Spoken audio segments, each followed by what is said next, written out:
Free, like freedom. That's 855-450-3733, and you can Skype on in here at Skype username LRN.FM. In the studio with you tonight, it's Ian, Jonny Ray, and Mark. And of course, you can take control of the airwaves and bring up anything. That's the point of the show. Of course, we always bring stuff to the table that you might find interesting. So let's see. Coming up here tonight, Mark, you're going to be telling us about death threats that were leveled at a mother after she made it look as though she had pierced her baby's dimple. That's correct.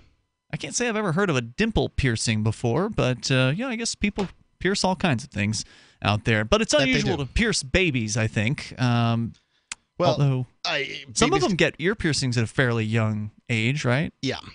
So we'll get into that coming up here in moments. Our toll-free number, if you want to join us here, 855-450-FREE like freedom, 855-450-3733. And then also coming up, the story, I think I might have mentioned it last night, the police chief here in the Keene, New Hampshire area, not from Keene, which is the bigger city in the southwest corner of New Hampshire, and by city I mean a town of about 25,000 people or 23,000. But the police chief of a couple of nearby towns, Gilsum and Marlow, Robert K. Chambers Sr., former police chief. I'm not sure when he retired, but he's only 65 now, so it probably wasn't too long ago. But again, I'm just speculating there. Regarding the story, he got busted and now convicted and sentenced for committing multiple counts of rape against a child. That's not good. Which is about as bad and as low as a corrupt cop story can get. I mean, we've done some... Sounds like the criminal justice system's working. Why are we talking about this? We've done some corrupt cop stories over the years here on Free Talk Live, and certainly cops have gotten away with murder. And you could argue that murder would be one of the few things that would be worse than this, but this is pretty bad because you're destroying, you're really hurting somebody in a serious way. In this case, and he's going to prison for 25 years. He's 65 years old right now, so it's probably likely that he's going to die in prison, would be my guess. And why are we talking about this, Marcus? Because and now we're getting actually talk back. I just want to let my board operator know that on the Comrex Access. Anyway, why are we talking about this? Because cops, you never know who you're dealing with. A lot of people feel as though, oh, yeah, sure, it's safe to leave your kid with the police chief. Right, they've been checked out. He's been there for years. They've gotten training or whatever, but, the fact is... He's risen through the ranks. There is a type of, pedophile, and this was that what the circumstance here is? Yeah, it started at the age of a child, but went for several years. I'm going to call him rapist. Yes. There's a type of rapist that seeks power. Right? That's what this guy is. Yeah. Right. That's what this guy is. Some of them will get in, I hate to list the positions because most of the people that are in those positions are good people that just want to help kids and want to help people. But priest. Yeah. Well, it's one of the positions. Yeah. Rapists certainly a type of them tend to seek power. Others just sort of run about and knock people over the head and throw them in vans or whatever it is that they might do. But I think some people would argue that rape is always about power over the victim. Some would. I don't understand that entirely. So, if they care to, flesh that out, they certainly can at 855. Well, if it wasn't about power or domination, then they could just hire a prostitute. Right? If it was just about sex, then there are ways to get sex. The evidence is that, psychiatrists have written about this, that, in fact, sex crimes tend to go down when prostitution is legal. Okay. I mean, I believe that. If prostitution is more prolific, then, yeah, that could very well be the case. So, says to me that it's about something besides power entirely. Okay. I think people want it to be about power entirely, and I just don't necessarily think it is. All right. Yeah. So another reason that we might be talking about this topic in the story is, for me, I'm always thinking about things dogmatically, and I'm always thinking about the state. And I think the state is sort of like an experiment in giving up. You've got the world, sort of the way it works, where you're born and you're invested with all of the responsibility and freedom of a free-born human being. And the experiment that we have, or they had in Gilsum, say, is that they would give up some of their freedom to a central authority, and that central authority would govern everybody and pacify them all. And keep them safe.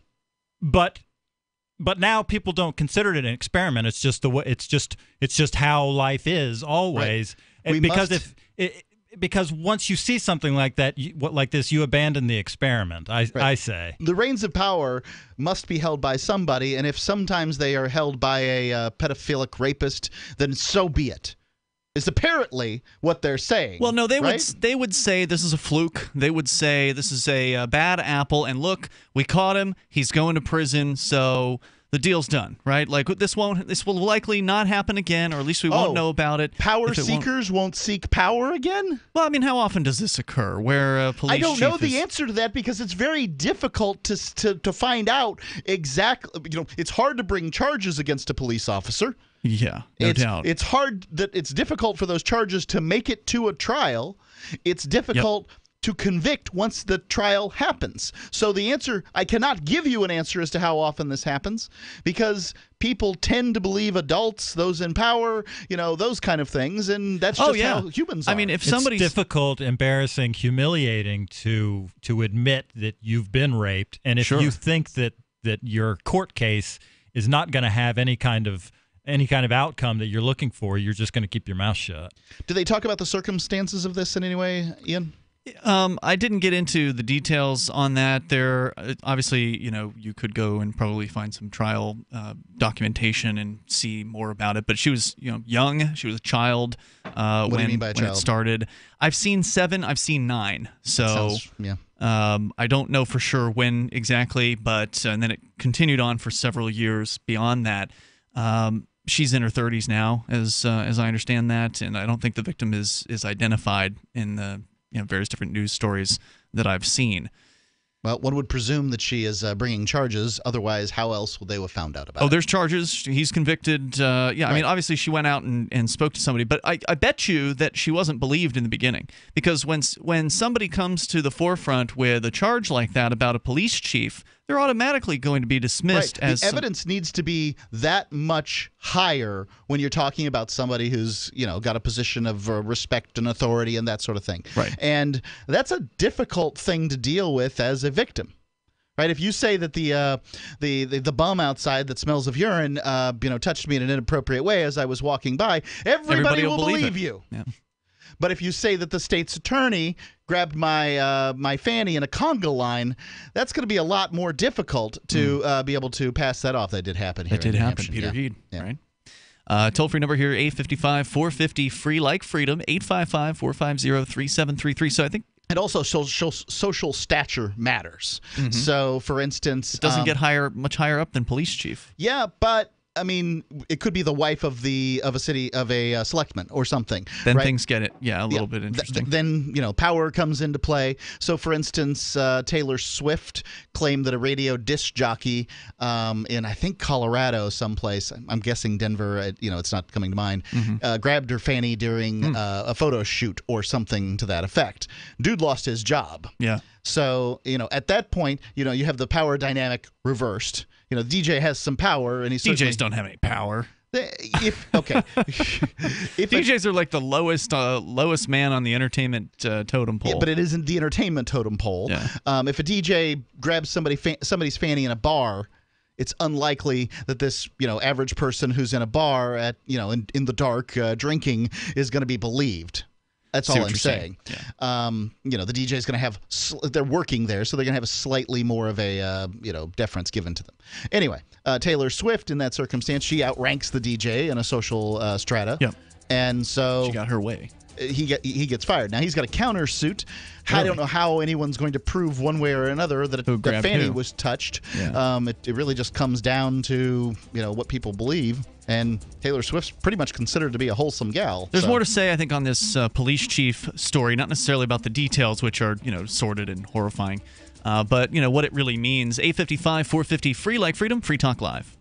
Don't do what I did and run out. If it's working, don't quit. Why would you stop? Why undo all the good that's been accomplished? You've got to feed them right for life. Dynavite is nutrition. If I ever took Roy off of Dynavite. No, no, no, no. When I get to about 3/4. When I get down to the bottom of my box of Dynavite, oh no, I've got a couple more scoops. It's time to place my order. Dynavite.com. DINOVITE.com.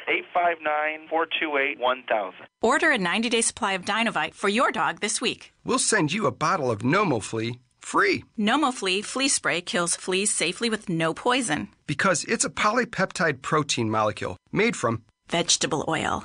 Try NomoFlea. Free this week at Dynavite.com. Just feed your dog right. Use Dynavite. Dynavite for life. 859-428-1000. 859-428-1000. DINOVITE.com. It's about time something new came along for better selling and buying online. And I found it. What now, Marge? It's buysellmakeoffer.com. Never heard of it. It's a brand new company. That's why you've never heard of it. It's the newest and best way to sell any products online. I did all the research. Sell my car? Yes. Our home? Yep. My golf bag? Your golf clubs. All of them. How about your purse collection hoard? Hey, now. You said any product. Right. I did. We get 30 days free. And membership is only $9.95. Yep. And buysellmakeoffer.com will never charge item fees, ever. Never. And this is cool. Listen to this. You can even use Skype or video to show your items. That's cool. Yes. All we have to do is go to the website, sign up, and then load our stuff to sell. I love this site. Buysellmakeoffer.com. Buysellmakeoffer.com. You got it? Buysellmakeoffer.com. Buysellmakeoffer.com. Better selling, better buying. The Free State Project has reached its goal of 20,000 liberty lovers who've pledged to move to New Hampshire and get active to achieve liberty in our lifetime. Perhaps you're trying to figure out what part of New Hampshire should be your destination. If so, consider Keene. You'll find more than 150 reasons to move to Keene at move.freekeene.com. Keene is famous for its historic, publicity-generating activism, as well as being the liberty media capital of the world. It's home to freekeene.com, New Hampshire's destination for liberty activism, news, and opinion. For years, we've been compiling over 150 reasons to move to Keene at move.freekeene.com, where you'll learn about some of what's happening here and what makes Keene a great place to live. If you love liberty, you'll probably enjoy anywhere you end up in the Shire. But do your due diligence first. Please visit move.freekeene.com for the full list of over 150 reasons to move to Keene. That's move.freekeene.com. For years, LRN.FM has had a listen line that you can call and listen to LRN.FM anytime. Now we're taking the idea to a new level with the LRN.FM audio on demand line. You can call 641-793-9660 anytime and listen to LRN.FM's live feed, and you can listen to a bunch of our original shows on demand. Long distance fees may apply. Just dial 641-793-9660 and choose from the menu 641-793-9660.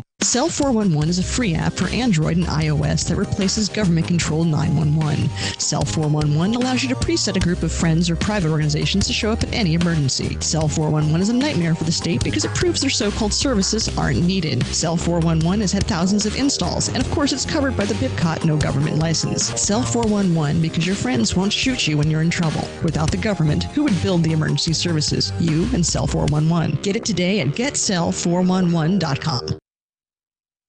While our satellite channel is free to listen to, it's not free for us. You can help us cover our satellite costs with the chip-in on the right side of the page at lrn.fm.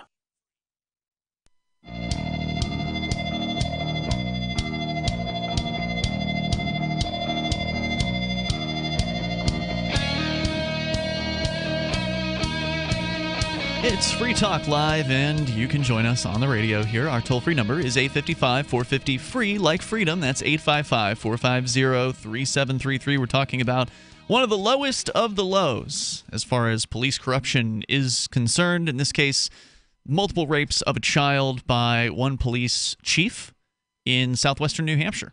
His name is Robert K. Chambers, Sr. He's been convicted by a jury, sentenced by the Superior Court judge here in Cheshire County to 25 years in prison. It's Ian, Jonny, Ray, and Mark in the studio here tonight. You know, besides the horrifying details of this, and I did link to the witness or the victim impact statement is taken by the Jail Paper, which is a new blog here in Keene that's guys going into courtrooms, the courtrooms here in town and recording footage, kind of like I have done a lot of. He's doing it even more on cases, a lot of different cases. It's kind of his thing, his hobby. Why is that? Why? Yeah, I mean, that's an unusual hobby. It's his thing. Okay. So everybody's got their thing that they do. This is his thing he does. So I'm glad he's here and doing it. Anyway, he's the one who brought it to my attention. So, of course, kudos to him for that. I haven't been paying close attention to the local news particularly very much recently. And this is a pretty big story. I mean, think he's sort of a fledgling journalist focused on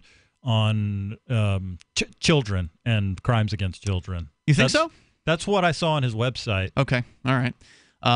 It seemed to me that he was just focused on just whatever crimes are going on in the court, but maybe you're right. Maybe there was a theme to it that I didn't notice.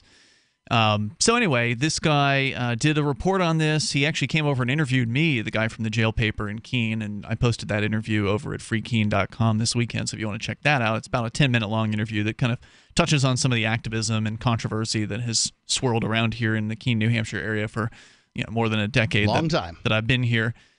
So anyway, this guy, Robert K. Chambers Sr., he's going to prison, and I think the really relevant part of this, besides the disgusting details of the case, is that he's a police chief and that he has risen through the ranks of power and was presumably there for a while. He was police chief of 2 different towns, so he was chief in one and chief in another, and then probably retired with a sweet government pension at some point. Now, I'm not sure the exact years of the violations in this case, but it sounded like he was definitely a police officer at the time, if not the chief at the time that these things transpired. So I can imagine what it might have been like for this lady to bring the charges against this guy for what happened intimidating. To her. Very difficult. But do we have any evidence? Do you have any evidence that he was treated differently than your average citizen when these charges were brought, or that sort of thing? I mean, it's my experience that that's the way it is usually for police officers, but I also find in New Hampshire that things are just a little bit different, so I don't know. As far as how he was treated differently, I'm not sure, but I suspect that because he's a police officer, he will be segregated in prison, would be my guess. Yeah, usually that's not very nice, though. I mean, they don't generally have a prison or even a compound that's separate for just law enforcement. For cops, right. So they have basically one of 2 choices. They can choose to be in some kind of segregation, which means, locked up in a room all day, 23 hours a day, and that sort of thing, or they can just take their chances out on the in general population. Will they let them make that choice? I knew a guy that had done some police work that was in prison, so I mean, I don't know anything beyond that. Okay. I think he was a military police or something, so I don't think that's going to be quite as motivating. But I'm skeptical that if you find the right, the right group of inmates, the right compound, that sort of thing to put them in, that there's going to be too much trouble. Most inmates just want to be left alone. They want to do their time, and they want to go home. Yeah, but those are inmates. A lot of the ones in prison may not be there. Yeah, they call them inmates in prison. I thought they call them prisoners in Fine, prison. You can call them prisoners if you and like. Inmates are generally a jail term, people who are there for less than a year. That's not my experience. Okay. So... Because there's different names for jails and prisons, right? Like jail is a place generally where people are there for less than a year. Everything that they can do to you in jail, they can do to you in prison. Sure, but so the behavior tends to be... As a matter of fact, my experience is the jail is more violent because people are jammed in together and they can't get away from each other in usually crappy circumstances. Let's go to your calls and thoughts. We got Hung Like Jesus. He's in Georgia on Skype. Go ahead, Hung. Hey, everybody. Hey, I was just reading that story about that person that raped that girl. The rapist police chief, you mean? That person? Yeah, that person.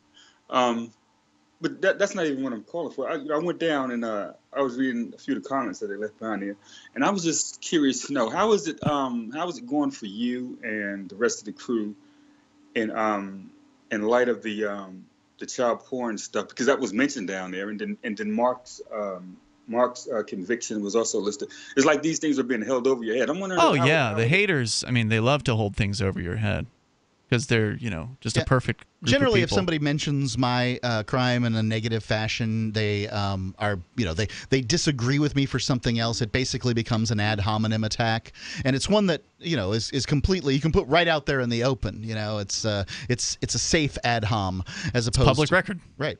Although it's wrong what they said, you didn't commit murder, so right, they claim that you murdered somebody. That's the claim. It's not true.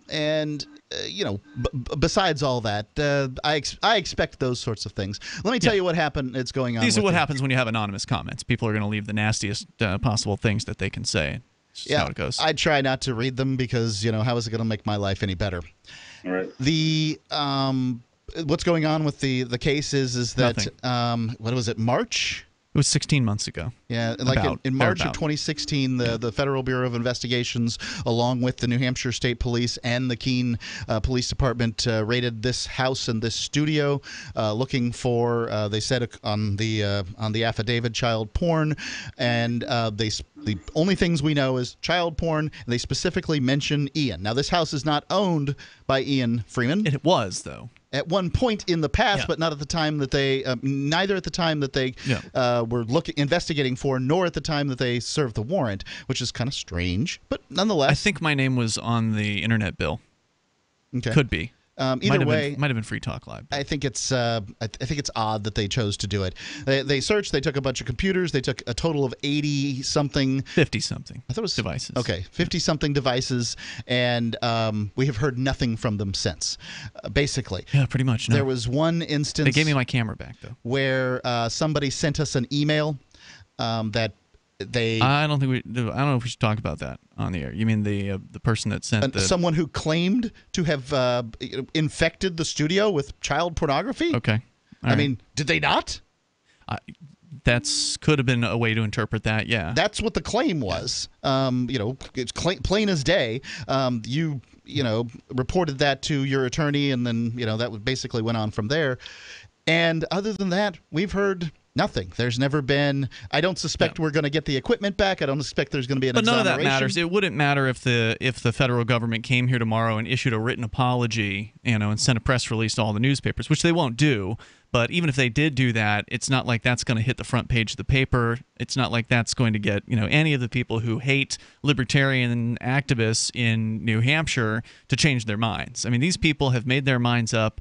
And it doesn't even matter what's said. I mean, some of the comments on the jail paper Keene, which I linked to at freekeene.com with this video, were just out and out misinformation and lies. I mean, one lady said that there were thousands of child porn files, and no one's ever been charged with anything here. So I'd love to know about it. I mean, there's no evidence they found a single one. And this is why they have libel charges. And she claims that it was printed in the newspaper, which it absolutely was not. She's misremembering. And more coming up here in moments. Hang on, Hung. We'll bring you back.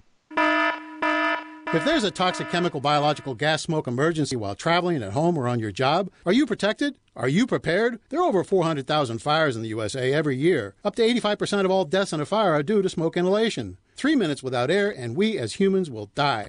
Be prepared and escape safely with our Safe Escape Smoke Hoods, giving you up to 60 minutes of breathable air protection. Order yours online at ase-safety.com. That's ase-safety.com. And get up to 40% off, plus free shipping. Tyler, time to go for our family walk. Just let me nap a little longer. You promised we'd get more active. I know. How come you're so ready to go? It's Superberry's Aronia berries. Aronia what? Aronia berries from superberries.com. They're known for having one of the highest levels of antioxidants that helps with overall wellness. Where'd you get them? I ordered them from superberries.com/radio, and right now we can get a free smoothie recipe book with our order. Plus, we can save $4 at checkout. I can't wait to try them. I'll get the dog. I'll get the kids. Choose health. Eat purple. Superberries.com. This is Michael Dean from the Freedom Fiends. I've run websites since 1996 and have used over a dozen web hosts in that time. AgristHosting.com is the only one that hasn't broken my heart. Agrist Hosting's uptime and service is stellar, and their DDoS mitigation is the best I've seen. That's important because if you tell the truth in this world, you'll ruffle feathers. And some people will try dirty tricks to silence your voice. No matter what the haters hit us with, Agrist Hosting keeps our websites online. If you have a mission-critical commercial presence or a world-changing activism site, you cannot tolerate any skullduggery. So go with agrishosting.com. Have a WordPress or blog site, but you're not satisfied with performance or uptime? Or just want raw hosting? Want to pay with Bitcoin? Agris Hosting specializes in high-performance hosting with personalized service. Go to agrishosting.com and click on the button that says Get Hosted. That's agrishosting.com.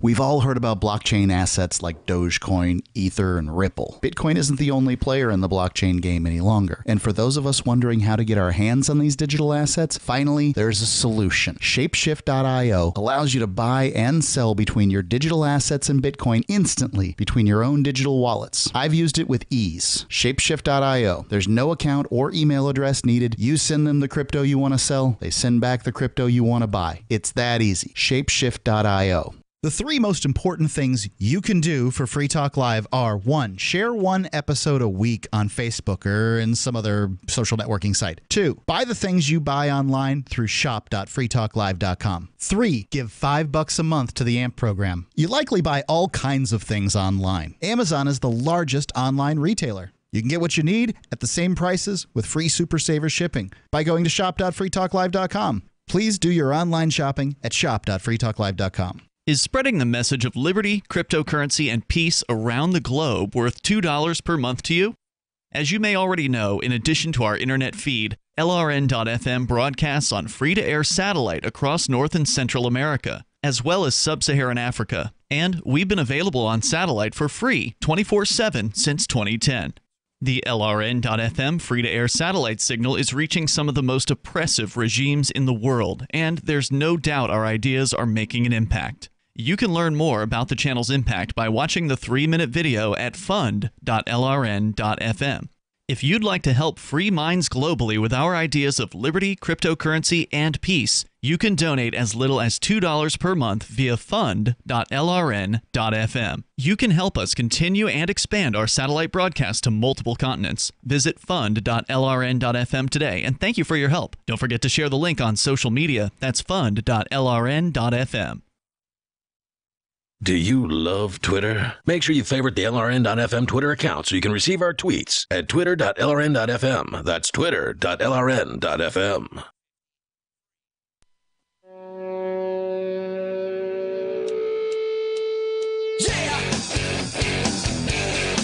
It's Free Talk Live, and you can dial in toll-free here.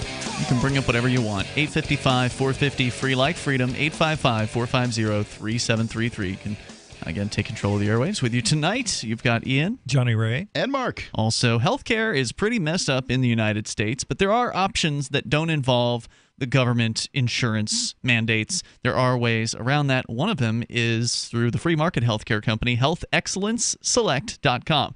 They'll give you a proactive health assessment daily if you'd like. No charge 24-hour access to doctors, including traditional integrative chiropractic, acupuncture, and massage. You'll love the service and the price. They'll also give you a medical information card that you can give to EMS, first responders, the emergency room, or whatever medical professional you want. So head on over to healthexcellenceselect.com to get started. That's healthexcellenceselect.com. It's freedom from health insurance at healthexcellenceselect.com. So we go back to Hung Like Jesus, who is with us from Georgia on Skype. You had called about this news story regarding a police chief here in southwestern New Hampshire, former police chief of two different towns, who has now been given a prison sentence of about 25 years for multiple counts of rape. I believe 4 counts. I think they charged him with 7 and they convicted him on 4 counts of rape of a child that he knew. And you were reading some of the nasty comments by some of the commenters on Free Keen, and there's also some bad ones that are attacking us that are on the jail paper video that I link over at freekeen.com, the interview of me. And it's particularly interesting, trying to have a conversation with these people because it's next to impossible. And there's a particularly ironic one that's kind of sadly ironic where I'm being accused of being against education.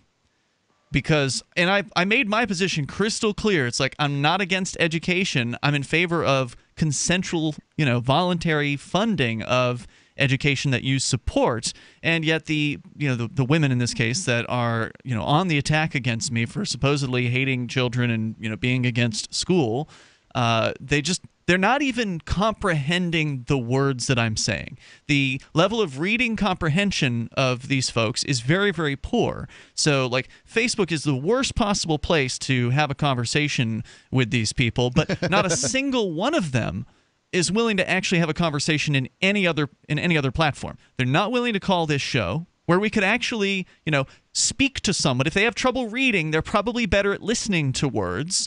So we can actually have a conversation where people have to answer, certain questions. We have to address certain topics before moving on.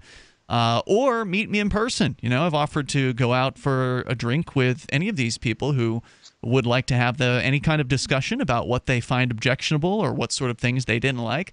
But again, I don't expect a single one of them to take me up on that offer, because it would mean that they would have to, see me as a human being, perhaps, and listen to something. Well, it's been my experience in dealing with folks like that. People don't really listen or read what you say. Mm-hmm. They just wait for their opportunity to comment. That's right.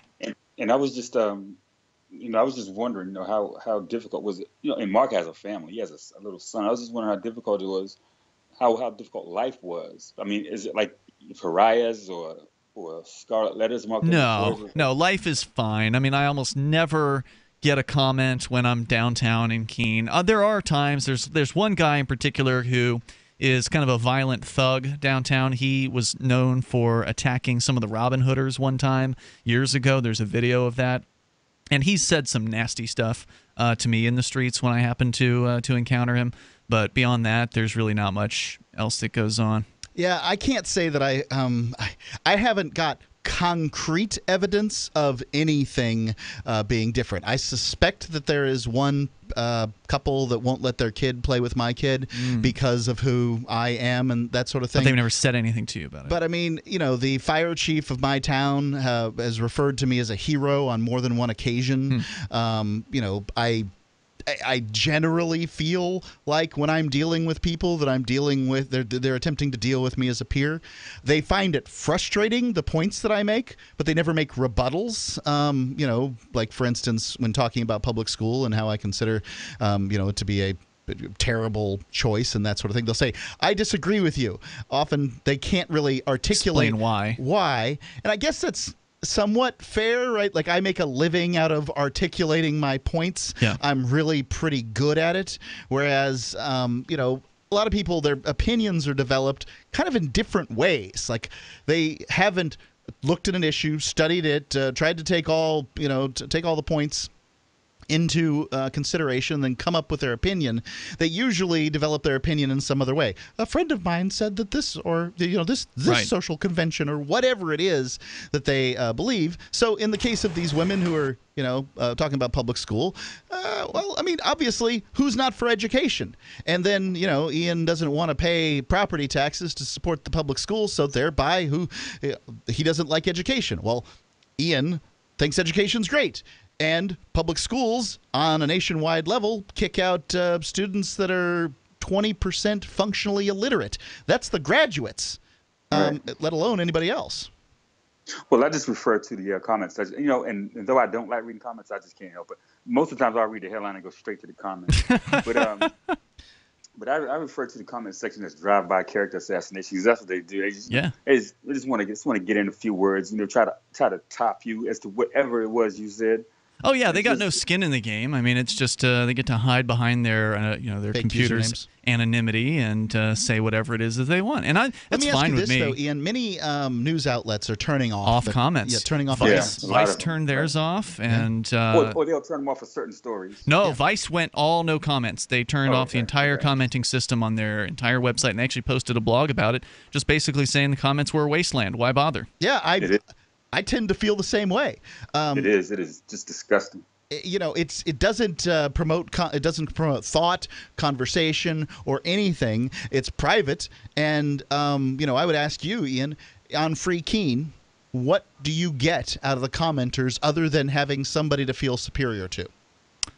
Generally, I don't read most of the comments on the stories. When you do you feel superior to those people? I'm amused by their comments. Well, looking down and chuckling at the hoi polloi as they throw poo at your ivory tower, that kind of amusement. Is that what you're referring to? Because that's how I look at them. I look at them as completely impotent trolls, screaming up at the people wandering by on the bridge. It doesn't bother me having it there, though. I mean, it's like, oh, well, at least they consider. They hold this sort of dichotomous opinion that on one hand, they like to say that we're meaningless. We, the libertarian activists in New Hampshire, those of us in the Keene area or whatever, activists, are meaningless, but yet they spend so much of their time on our blog. Right, you're composing all these lines. And there's at least one or two of these guys, or gals, or whoever they are, but one or two of these anonymous trolls who, man, they're Johnny on the spot. They must subscribe to, some sort of... I've got an email thing that if you subscribe at freekeen.com, there's like an email box in the top right-hand side, or it's under every article. And the blog will shoot you out an email as soon as there's a fresh post that's been put up. So these guys are subscribing because, they're obviously not sitting there watching it all day long. So they're getting some sort of notice that, there's a new article up. So that way they're up first. They're hammering out their angry comment first. I wonder if it's an honor. It's of any particular value. I'm the comments, you mean? Yeah, I'm of the opposite opinion, hung like Jesus. I choose to almost never read the comments. If I read the comments, it's only at the Sentinel, which is the local newspaper, and they're almost never there. There's very little comments. No one comments, or it's on freekeen.com. And when I read them, they suck my joy. It's gone. Like I was tootling along, doing my normal thing throughout the day, and then I read their comments down at the bottom, and it's like, oh look, stupid people on the internet. And, I'm frustrated and upset, and turns out you can't fix them. I've tried. Hung, any other comments you want to share? No, that's it. I was just curious about life there in Keene for you all. Yeah, everything's fine. It's a beautiful place to live. I would really like to get the Federal Bureau of Investigations to send an exoneration letter. I mean, if they're going to do nothing, then forget about that. By God, they should send something. They can just have themselves an open investigation for the rest of time, Mark. Right. They could, the guy in charge could die and retire or whatever, and then they put somebody new, and it just stays open and open and open. Thank you, Hung, for the call tonight. Right. I appreciate hearing from you. Literally thousands, just like that, I would bet. Toll-free number is 855-450, free like freedom. This is Free Talk Live. Join us here. Do you want to help build a better financial system for everyone? Join Dash. Dash is Digital Cash, a digital money platform designed to replace cash and help people manage their own wealth. It's fast and easy. Fees are low and transactions are confirmed instantly. Dash is decentralized, run by users who earn rewards for helping run the network and make governance decisions. Dash is set up to succeed where other platforms have failed. Give it a try. Dash.org. Help people take control over their financial future today. Find out more at Dash.org. I've discovered the next big thing on the internet. Symbi.com is a symbiotic economy with its own currency where people trade services virtually and locally. Forget the old economy. This is your economy. Symbi.com is slick to use and is backed by the same people that helped launch Reddit and Airbnb. I'm not kidding when I say this is the next big thing. Trust me. Go get an account at Symbi.com. Take a look around and post your services. Symbi, SIMBI.com. Join me, George Norrie, in Joshua Tree, California, May 19th through the 22nd for the Contact in the Desert UFO Conference, a weekend of in-depth exploration into ancient aliens, human origins, crop circles, UFO sightings, and new evidence of ongoing contact. The conference will feature panels, lectures, films, workshops, and field work with leading experts including me, Dr. Stephen Greer, Giorgio Tsoukalos, David Wilcock, Corey Good, Graham Hancock, Linda Moulton Howe, Jim Mars, Michael Tellinger, Eric Von Daniken, Doc Wallach, and many, many more of the biggest names in ufology. Joshua Tree Retreat Center offers the perfect place for sightings through the clear desert sky. Last year, hundreds saw several real craft up there, as we reported on Coast to Coast. Tickets to Contact in the Desert are available at contactinthedesert.com. That's contactinthedesert.com, or by calling 323-721-1743. That's 323-721-1743.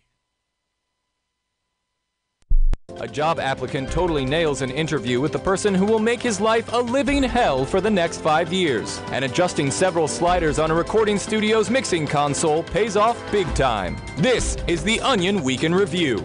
This week, a study published by researchers at Johns Hopkins University revealed a direct correlation between breastfeeding and knowing exactly what's best for other people at all times. Overwhelming evidence indicated that the moment mothers begin breastfeeding, they develop a highly honed sense of what is wrong with others' approach to life, and were able to loudly enumerate those faults with total confidence in their accuracy. Researchers noted that the practice greatly boosted a young mother's immunity to the viewpoints of others. And in this week's Tech Report, a startup is very casual about its dress code and benefits. In other news, the Secretary of Interior says knocking down the Rocky Mountains could really open up the nation. And a woman is not going to let her husband of 60 years drag her into death at the same time. This is the Onion News Network.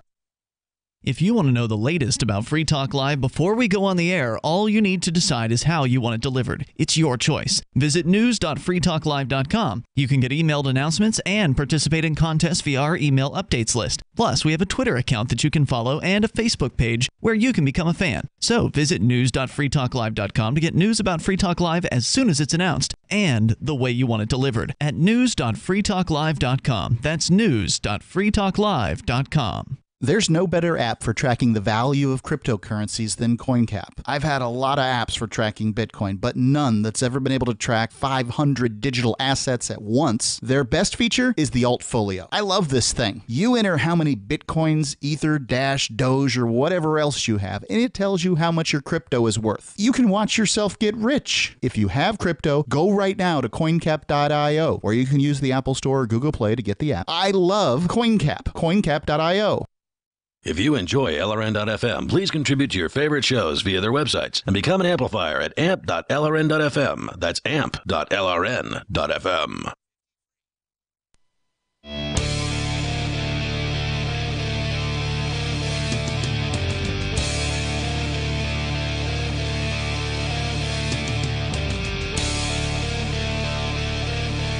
It's Free Talk Live. You can dial on in here toll free at 855-450-FREE, like freedom. That's 855-450-3733. We've got Skype, and the Skype username here is LRN.FM. Joining you in the studio tonight, it's Ian, Jonny Ray, and Mark. Of course, you can bring up anything that you want. That's the point of the program. Also, if you support Free Talk Live, please join the AMP program over at amp.freetalklive.com. Last week, we had 2 Free Talk Live amplifiers sign up on the Free Talk Live forum, the brand new Free Talk Live forum. So I bestowed upon them the Free Talk Live badge that people who are Free Talk Live amplifiers receive to show everybody on the forum that they are Free Talk Live amplifiers.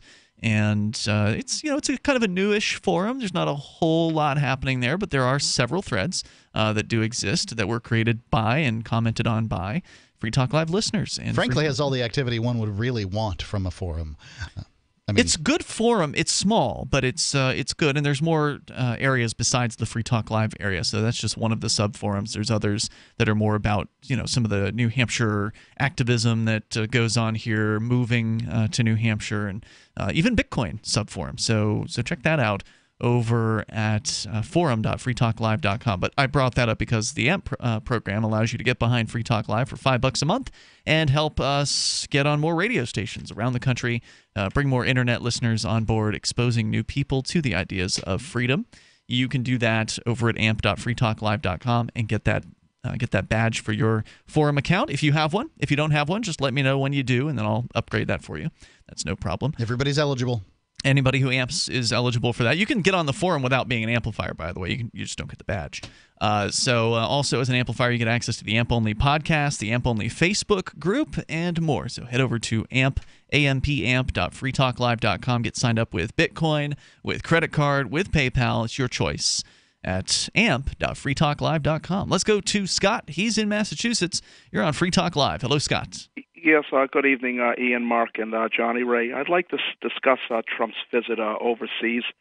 I hate America. What was this, the and G20? I'll tell you why. Was this the G20 thing? Yeah, okay. Yes. I hate America because it is the greatest threat to world peace. The American people are dumbed down and stupid. Oh, yes, we'll fight for freedom and all of this. Look, America has had its nose in every nation's business in the world. Now the latest is North Korea. If we get into a war, you look for trouble, you get it. We need a draft. They have a 1 million-man army they can put in the field, and I really hope that America would get annihilated. It would deserve it. Good Lord. Let's be honest. we're in the middle. I don't know where to begin. I'll try to make it short and sweet. We're in the I've got Middle some East. questions. I've got some questions. I think I got the general premise here. And I've got to say, I'm frustrated about the foreign wars that Washington, D.C. shoves down our throats, too. I didn't know Scott was a peacenik. That's interesting. Anyway, go ahead, Mark. Sorry. So I guess the question I have is if you hate America, why do you choose to live here? I mean, you're choosing My dad's that, right? not well. My mom's in a wheelchair. When they're gone, and I hope they live as. But when I have no family, I'm getting the hell out of here. Where do you? And where are I you gonna know go? exactly where I would go. I would have wanted to go to England, but not with the Muslim problem. I would go to Switzerland for a number of reasons. Number one, it's all white and Christian. Oh, God. Number two, it's I thought clean you weren't and even neat a and Christian. orderly. The bigot, by the way. I thought you weren't a Christian. Oh, I'm a Christian. Okay, go ahead. It's neat and clean. He just doesn't I really hate follow America Christ's in so many example. ways. Sorry. Yeah, I said you just don't follow Christ's example, so you're not much of a Christian, but you claim to be one. No. Like a lot of Christians. This country is so the government is what I really despise. It's Zionist-occupied government. But getting back to the world stage, we're in the Middle East.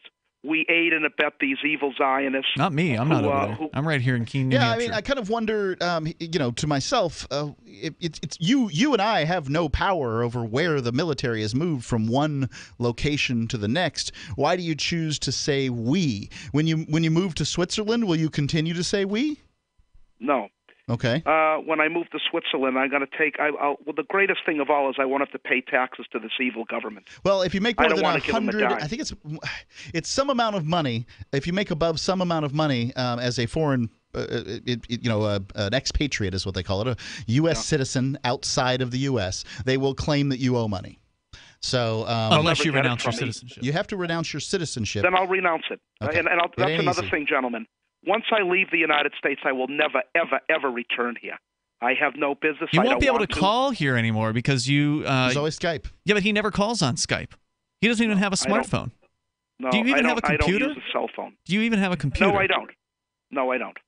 Yeah, so that would be the end of Scott the Bigot. People think I'm stupid, backward. When I'm on, first of all, regarding a cell phone, when I'm out doing errands or whatever, I don't want to be bothered with anyone. And I don't have a computer because I don't want the government to know what I'm doing, but I know they're monitoring these calls. The FBI probably has a dossier on me. That's all right. I'm well aware of Big Brother from George Orwell, 1984. The government has a dossier on everyone. Everyone. Even small babies? Hello? But, that's the best you can do. That's but your, anyway, that's your question. It's your hard-hitting journalistic question for Scott the Bigot is even babies.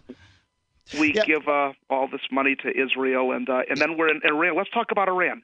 We've been meddling in their affairs. I haven't been. We should stop saying we. I haven't meddled. Yeah, when did you go over to Iran? I love Iranians, and I want them the very best.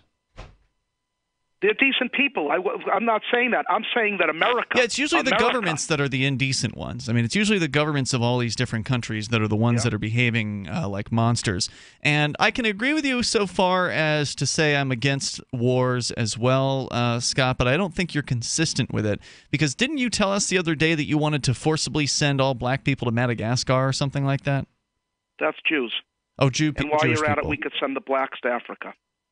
Okay, so Jewish people should go to Madagascar. Now, you understand you're going to have to use force in order to Some accomplish are going to want to stay, right? It's never going to happen. It's just a dream. So you're dream. acknowledging Thank that. goodness. Okay, all right. Of course, it's a dream. It's never going to happen. But I'll you do tell understand that one in thing order to about affect America. that dream, if you were to put that into play, you would have to go to war. Essentially, you would have to use violence against people to force them into a place against their will. That's right. You wouldn't like it if people did that to you, would you? No. Well, why don't you treat your neighbor as though you wanted to be treated? I think we know the reason. Scott, you're frustrated, and I know you're frustrated because you lost a bunch of money to Bernie Madoff, right? No, I lost it when Lehman Brothers was destroyed by a greedy Jewish financier, Richard Fuld. Okay, pardon me. Who the police never even knocked on his door. They never did anything to him. But if you commit a penny ante crime in America, the police are all over you. They persecute you. Well, they certainly went after Madoff. Now, That was some time ago. I mean, we're talking about, 10 years or something like that? Maybe almost more. a decade. You chose to stop calling radio programs for a period of time, and I kind of thought maybe you had found some forgiveness in your heart or whatever it was. Clearly, that's not the case. You seem to have just as much upset and vitriol as you did before. Yeah. What were you doing in that time frame, that 2 or 3 years that you took off from making calls? I mean, what was happening internally for you? I was helping my folks, and I had to. We had a lot of problems with the house, and I had a lot of day-to-day problems, and I really got tired of the calls. It was a grind, and I just got tired of it. Because you were calling multiple shows, right? Like you weren't just calling Free Talk Live. You were calling Laura Ingraham. Job. You were calling. Let's see, what was it? Run us down the list. What's your call Let's list? see. Dennis Miller, I enjoyed. He's gone now. No longer a talk show. He got on that Miller, show, right? Another one, I called Neil Bortz. He called me an a-hole. He hasn't been on for years. Let's see, Eric Erickson. Let's see. There's so many of them. Is that a local host? Who's Eric Erickson? Is he like a Boston host? He's in Atlanta, Georgia. Okay. Yeah, that was. What are the national shows? What are the national shows? Because I know some of our listeners have said they've heard you pop up on other shows. Let's see. If you can't Glenn remember. Beck, I got on. Glenn Beck. Glenn Beck. Oh yeah. That's a pretty big one. I heard you on Stephanie Miller myself. Wow. Yeah, Stephanie Miller. What about happened to Michael her Reagan? show? Is he still on the air? Mark Reagan. Michael I went Reagan? anywhere, gentlemen. I went anywhere where I could get my anti-Semitic message out. Of course you did. Do you think you've changed a lot of people's views? Because I mean, I don't know. You certainly haven't affected mine.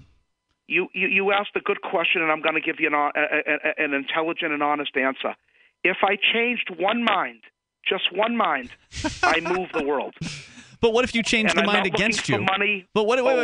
What if you pushed people off the fence who were like, "No, I'm not so sure about this Jewish conspiracy thing," or hating other people who don't look like me, and then they decided that now they've heard you and they definitely don't believe in it, and they definitely don't want to join in the hate fest that you've had. So isn't it possible you changed people to be against your position? Well, all I can say is that's their loss and my gain. Wouldn't that make you a failure if you changed just one person to be against you? Wouldn't that make you a failure? Not at all, because I was always true to myself. All right, fair enough.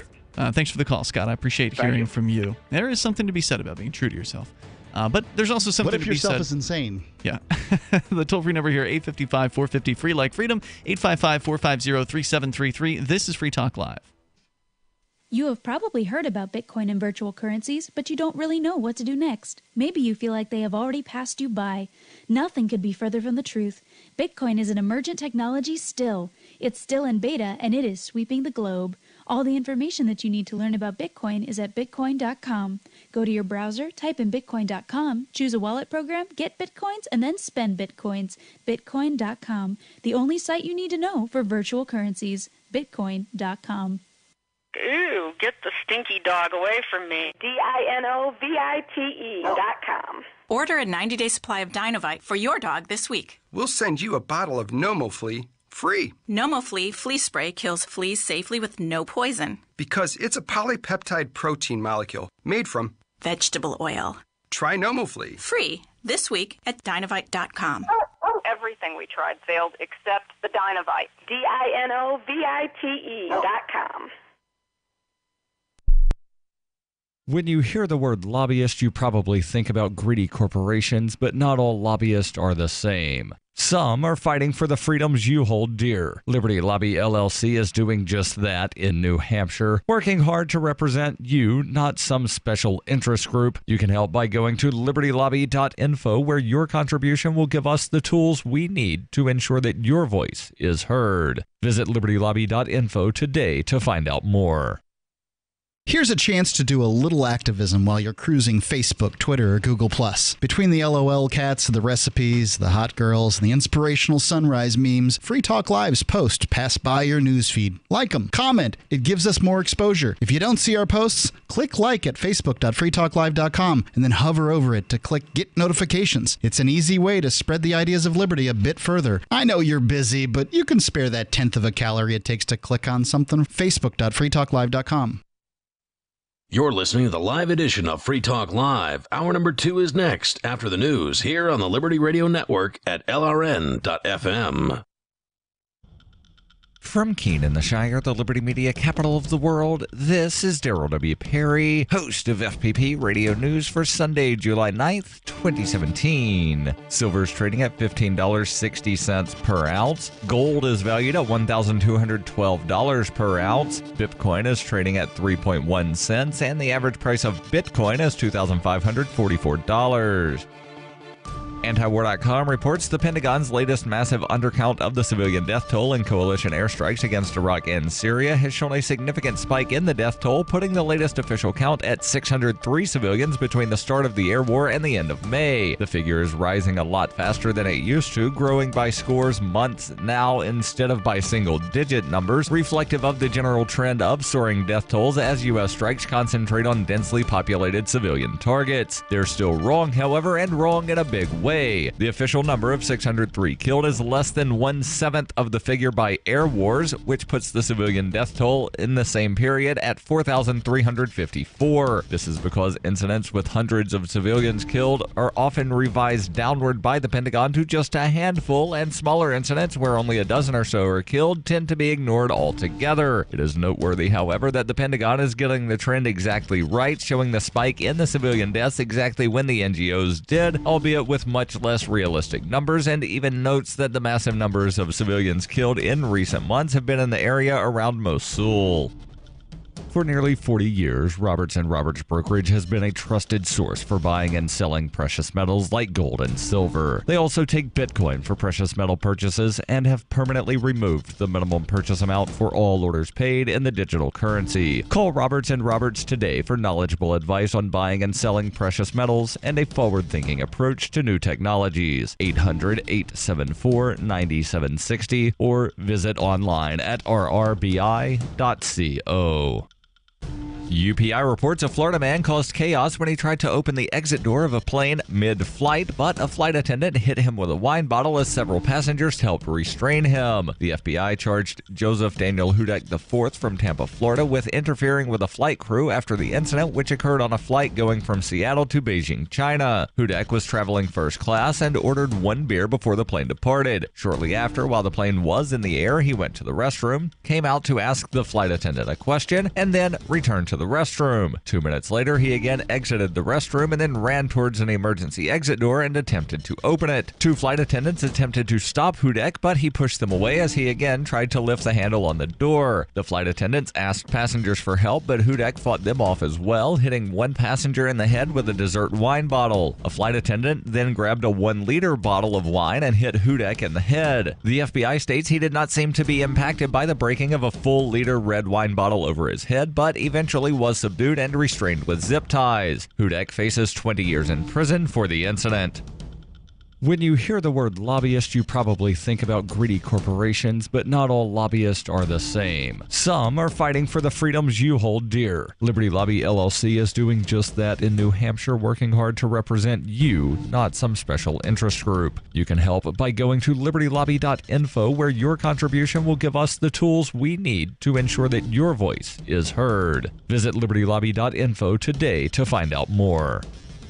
Reuters reports President Donald Trump's commission to investigate possible election fraud will convene this month as more U.S. states have refused to hand over at least some voter data. Trump created the Presidential Advisory Commission on Election Integrity in May after claiming without evidence that millions of people voted illegally for Hillary Clinton in the 2016 election. U.S. civil rights groups and Democratic lawmakers have called the panel a voter suppression tactic by Trump, who won the presidential election by securing a majority in the Electoral College, even though he lost the popular vote to Clinton by some 3 million votes. The Electronic Privacy Information Center, a watchdog group, has filed a lawsuit to block the commission's data request until its privacy impact can be weighed. A hearing in the case was scheduled for Friday afternoon. There is a wide consensus among state officials from both parties and election experts that voter fraud is rare. States rejecting the commission's attempts to gather voter information have called it unnecessary and a violation of privacy. Most U.S. states have rejected full compliance with the commission's request.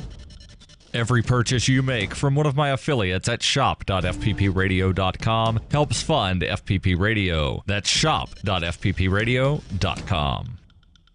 This has been FPP Radio News. Online at fppradio.com. A new trend in offices across the country, more and more people are switching to fetal position desks so that they can curl up in a ball on the floor while they work. Aaron Vaughn has a story. The human body isn't meant to sit at a desk for 6 or 7 hours. The natural position, especially in the workplace, is to shut down completely, return to a womb-like state, and rock back and forth to soothe yourself. Fetal position desks, which are even popping up in offices like Google and Facebook, come in a variety of shapes and sizes. Some have adjustable height so you can cower underneath them, while more expensive options include a warm, pulsating blanket for workers to wrap themselves in to feel calm. But many people are making their own. I've rigged this up so I can type comfortably and my arms won't get tired. Plus, it's got speakers so I can listen to a comforting voice saying shh over and over again. I've tried a fetal position desk myself, and I can say it's a great way to get through the f***ing day. Thanks, Aaron. I hate my job. This is the Onion News Network.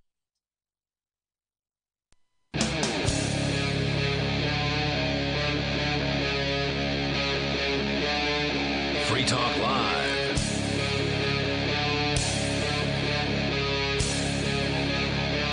It is Free Talk Live, and as always, you can join us on the radio. Take control of the airwaves, bring up whatever you want as we launch into the second hour of the live Sunday edition of the show. Our number is 855-450-FREE, like freedom, 855-450-3733, and you can Skype on in here at Skype username LRN.FM. With you in the studio tonight, you've got Ian, Jonny Ray, and Mark. Let's go to the phones, to the fun. Let's talk to Libertarian Banker. You're on Free Talk Live, and then coming up, Jonny Ray will be telling us about a foiled terror attack in just a little bit. But first, go ahead, Banker. Hey, guys. How's it going? Welcome. Scott called in earlier, and I got a plan for him. What we should do is we're going to deport him to Madagascar, and we're actually going to play some of the previous calls that he's had on the show to the people of Madagascar and just kind of see how things go from there for him. I'm sure it'll turn out. Yeah, I'm sure it'll go really, really well for him. You're referring to, for the listeners who are just tuning in, to Scott the Bigot, who apparently wants to round up all Jewish people and send them to Madagascar. So that's why you've... And all black people, send them back to Africa. Yeah. So yeah, that's what you're responding to. Which and Madagascar, I think, is part of Africa. Geographically Africa, but ethnically of the Indian Ocean. Is that right? Yeah. Sure. So anyway, I did want to call and tell you guys a story. This is something that happened to me a couple years ago. It was a really sort of interesting story from my career in banking. Okay. So I was a manager of a branch of sort of a local bank, and we had this regular customer who was on Social Security.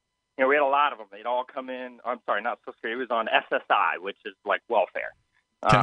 So he would come in around the 3rd of the month, and like clockwork, he'd be waiting by the door right when we opened, when his check was there. So it was no different on this day that he kind of came in, except he had somebody with him this time. So we'll call them Mike and Bob. So Mike is the guy that we know. You know, he comes in regularly, and he's a crackhead. Right. Mike's a crackhead, and everybody knows A crackhead on SSI. Yes, a crackhead. He's homeless, a crackhead, and he spends all of his money on crack. So, and I'm assuming before he even gets the money, it's already been spent on crack. Could very well be. So Mike and Bob. So Mike brings his friend Bob with him. We've never met Bob before. Mike's in the bank, sort of doing his business, cashing his check,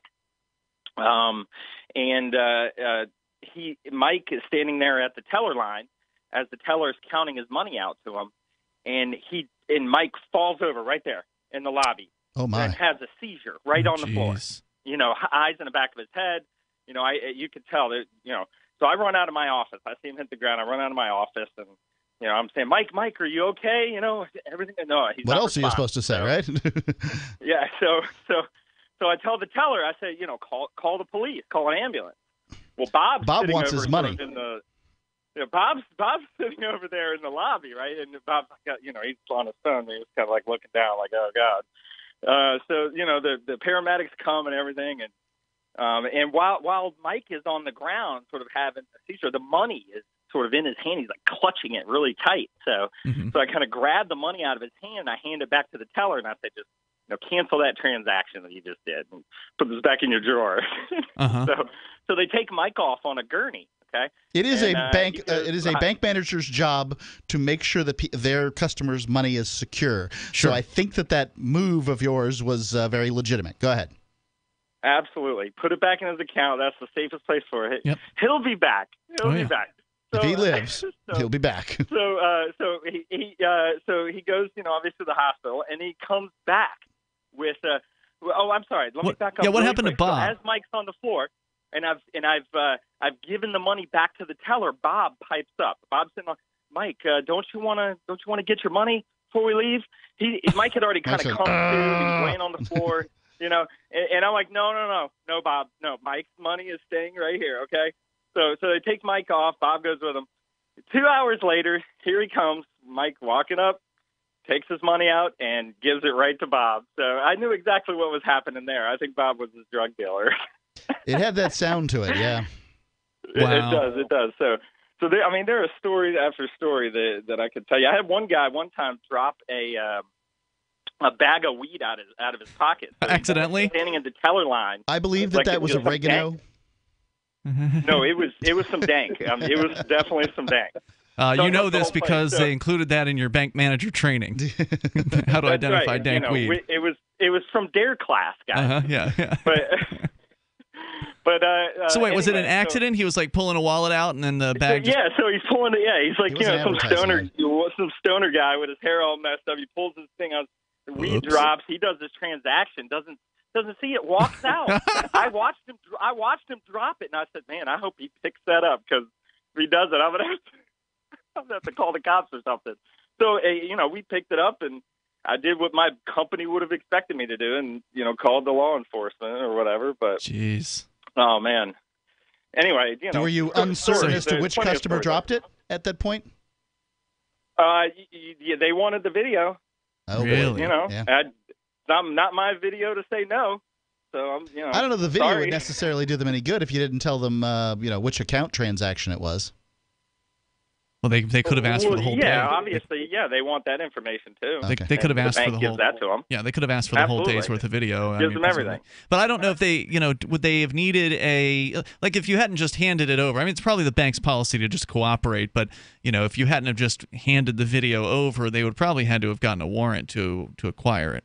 Yeah, they would have had to gotten a subpoena. But we have a security sort of officer that we work with, and obviously communicated with her and. Yep, they know each other. They tend to know each other. A lot of the security officers and banks and places tend to be former cops. You're absolutely right, on a first name basis. Hey, thanks, banker, for the stories. Always, I'm sure, like you said, there's always interesting stories, especially when dealing with customers in any business. There's always going to be some sort of crazy crap that goes down. Hey, thanks for the call. I appreciate the story and the toll-free number. If you want to join us here, maybe you've got a crazy retail story. Our number is 855-450, free like freedom. I used to work at a gym. I was a personal trainer. And just before you started radio, you did gym stuff. Yep, I did. And I was a personal trainer. And I also worked the front desk and sold gym memberships. Pretty much, I cleaned things, whatever was necessary at the gym. I mean, it's my place, right? And there was this lady who would come in who appeared to be anorexic. Right? Like she appeared super skinny. Like you could see rib bones, that kind of thing. Oh, yeah. And some. Oh, boy. Like that's hip gross. bones on both sides, kind of skinny. She looked very, very unhealthy. Oh, dear. And she would come in to jog, and she said that it helped her with, I think, Crohn's disease or whatever. But essentially, jostle her treadmill? Jostle her colon in order to make things happen downstairs. And she would disturb the heck out of mostly female, but some male sort of people that would work out there. Just because of how she looked? Yeah, they'd be coming up and like, why can't you do anything about this? You got to give her a sandwich or something like that. What are you supposed to do? They wanted me to cancel her gym membership, basically. Wow. So that she couldn't, be on the treadmill. And I'm like, exercise isn't her issue. And she claims it's medical. She certainly talked about it a great deal or whatever. But. Wow, I mean, how rude for somebody to be upset that they have to look at somebody that they find unattractive. I mean, basically, that's what their objection was. They didn't like to look at her while they were on the other gym equipment. I think they felt like they could diagnose her, from afar. And that means she shouldn't be in a gym? I tend to agree with their assessment that the woman probably did have an eating disorder. Yeah. But again, the gym required her to get a doctor's note. And beforehand, like before they'd let her work out. Before I had arrived at the gym for whatever reason, she'd been coming there for many years. And, the doctor's note was sort of lore there at the gym. Now, I'd never seen it. Don't care. Yeah, sure. Particularly. Pay me more if you want me to sit here and care. Right. I don't. And she would, jog on the thing, and people would just generally get all upset. I don't get it, man. I mean, the gym's full of people who are there to, make themselves look better. I mean, not everybody's going to be in tip-top shape who's in a gym, so why somebody would be upset about the way other people look, I don't. It was the ones that would come in drunk that bothered me. Oh, my God. That sounds like not a good idea. It isn't a good idea. You can't lift as much when you're drunk. More coming you up. think you can, but you can't. You can drop plenty on your face. Oh, God. 855-450, free like freedom. 855-450-3733. You can take control of the airwaves on Free Talk Live. For P150, P150GA, P150NY, P150OK, P150TN, C250A, C250E, C250Q. Not available in all states. If New York or Colorado, call for a similar offer. What's the scariest thing about going to the dentist? Opening your mouth or opening your wallet? Because just a simple cleaning can cost $100, and things like root canals can cost you hundreds more. If you don't have dental insurance to help, call Physicians Mutual Insurance Company, 1-800-972-1059. This isn't a discount plan or preventive-only coverage. This is real dental insurance that helps pay for checkups right away. So you can call today and get your teeth cleaned tomorrow. Plus, it helps cover the more expensive procedures you might need down the road. Fillings, crowns, bridges, even costly dentures. There's no deductible and no annual maximum. Your acceptance is guaranteed for one of these insurance policies, even if you're retired. There are no networks, so you can choose any dentist you'd like. Call now for a free information kit with all the details. 1-800-972-1059. That's 1-800-972-1059. 1-800-972-1059. You haven't experienced yogurt until you've tried a Mossy, embodying health and flavor in a true whole milk, green-fed dairy beverage. Every sip pays homage to our old world cows and the ancient culturing methods their milk benefits from. With over 30 probiotics, a Mossy's undeniably nutritious, refined, cultured sensation bolsters your health and awakens your passion for dairy. A Mossy's so good, and you need to try it. Contact your Youngevity distributor or call 877-878-4203 or go to gcnteam.com. Are you living your passion? Are you pumped to go to work because you get to talk about or work with or do the things that interest you the most? Is working, playing, and relaxing one and the same? As long as you're working for someone else, you'll never be living entirely true to yourself and your passion. I'm Pharmacist Keith. Let me show you how you can work around your current schedule, create the extra income so you can live your passion. Visit radio.recordedvideo.com. That's radio.recordedvideo.com. radio.recordedvideo.com. Since time began, tyrants have taken aim at personal liberties. Now there's a movie that aims back. The government has no more right to tell us what to put in our bodies than they have to take our guns or tell us what books we can read. 6 drug police were eaten by bears while raiding a marijuana farm. On your knees, you dirty hippie! Jesus. On your knees! What's the problem, officer? Today, many cops who enforce pot laws do so only because it provides them with cushy jobs, good benefits, and a chance to push people around. I was an undercover narcotics officer. The drug war is nothing but a farce. The Second Amendment says you got to keep you and your gat intact. Guns and Weed, The Road to Freedom. A film by Michael W. Dean and Nima Vadadi. DVD available now at gunsandweed.com or on Amazon. That's gunsandweed.com. Makes the perfect gift. Remember, that's gunsandweed.com. So you've heard all 3 hours of the latest episode of Free Talk Live, and you're still hungry for liberty-oriented audio content? Did you know that we have another 24/7 audio stream at LRN.FM? The Liberty Radio Network airs the latest episodes of some of the best liberty-oriented podcasts on the internet around the clock. In addition to recorded content, you'll also hear live shows like Free Talk Live, originating from our Keene, New Hampshire studio. So listen anytime at LRN.FM. That's LRN.FM. Imagine, if you will, a virtual world, a symbiotic economy with its own currency, where you can barter your services with others. Symbi.com is a marketplace of real people exchanging skills and services, from web developers, marketers, video production specialists, and teachers of all sorts, to gaming consulting or fitness coaching. Symbi.com is a vast world of people trading freely. Take my word for it, it's an adventure you can't afford to miss. Simbi.com. You can put the Liberty Radio Network on the air in your area. Visit broadcast.lrn.fm to learn how. Broadcast.lrn.fm.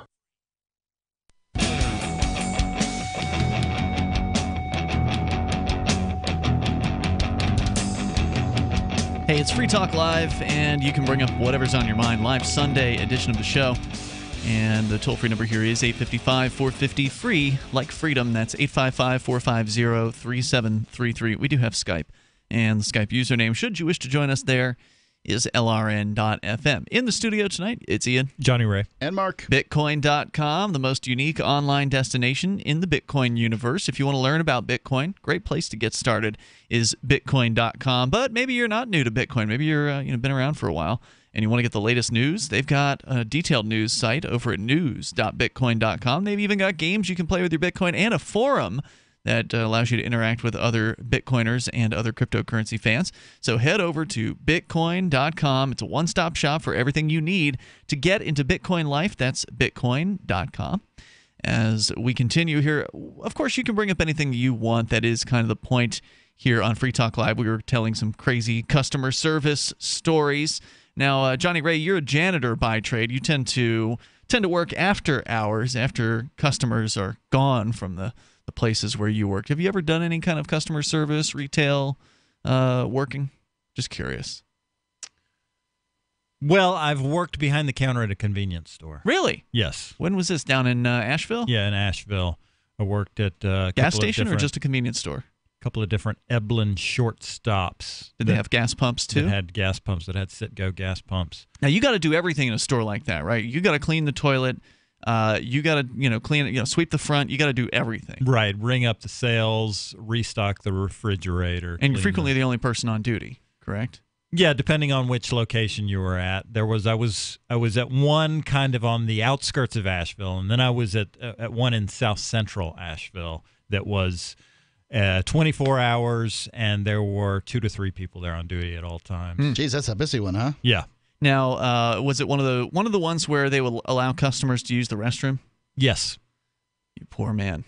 Oh, of course, you're used to cleaning toilets, but here's a question for you. Since you clean bathrooms for a living, I heard a story recently. It was actually it came out of one of the local stores run by actually Chris, who's our Thursday night host, Route 101 Local Goods here in Keene, and generally they won't let just members of the public to use the bathroom. Okay. But in this case, lady said she had to go real bad, and so Colleen, who's Chris's girlfriend, she let the lady go back there and use it.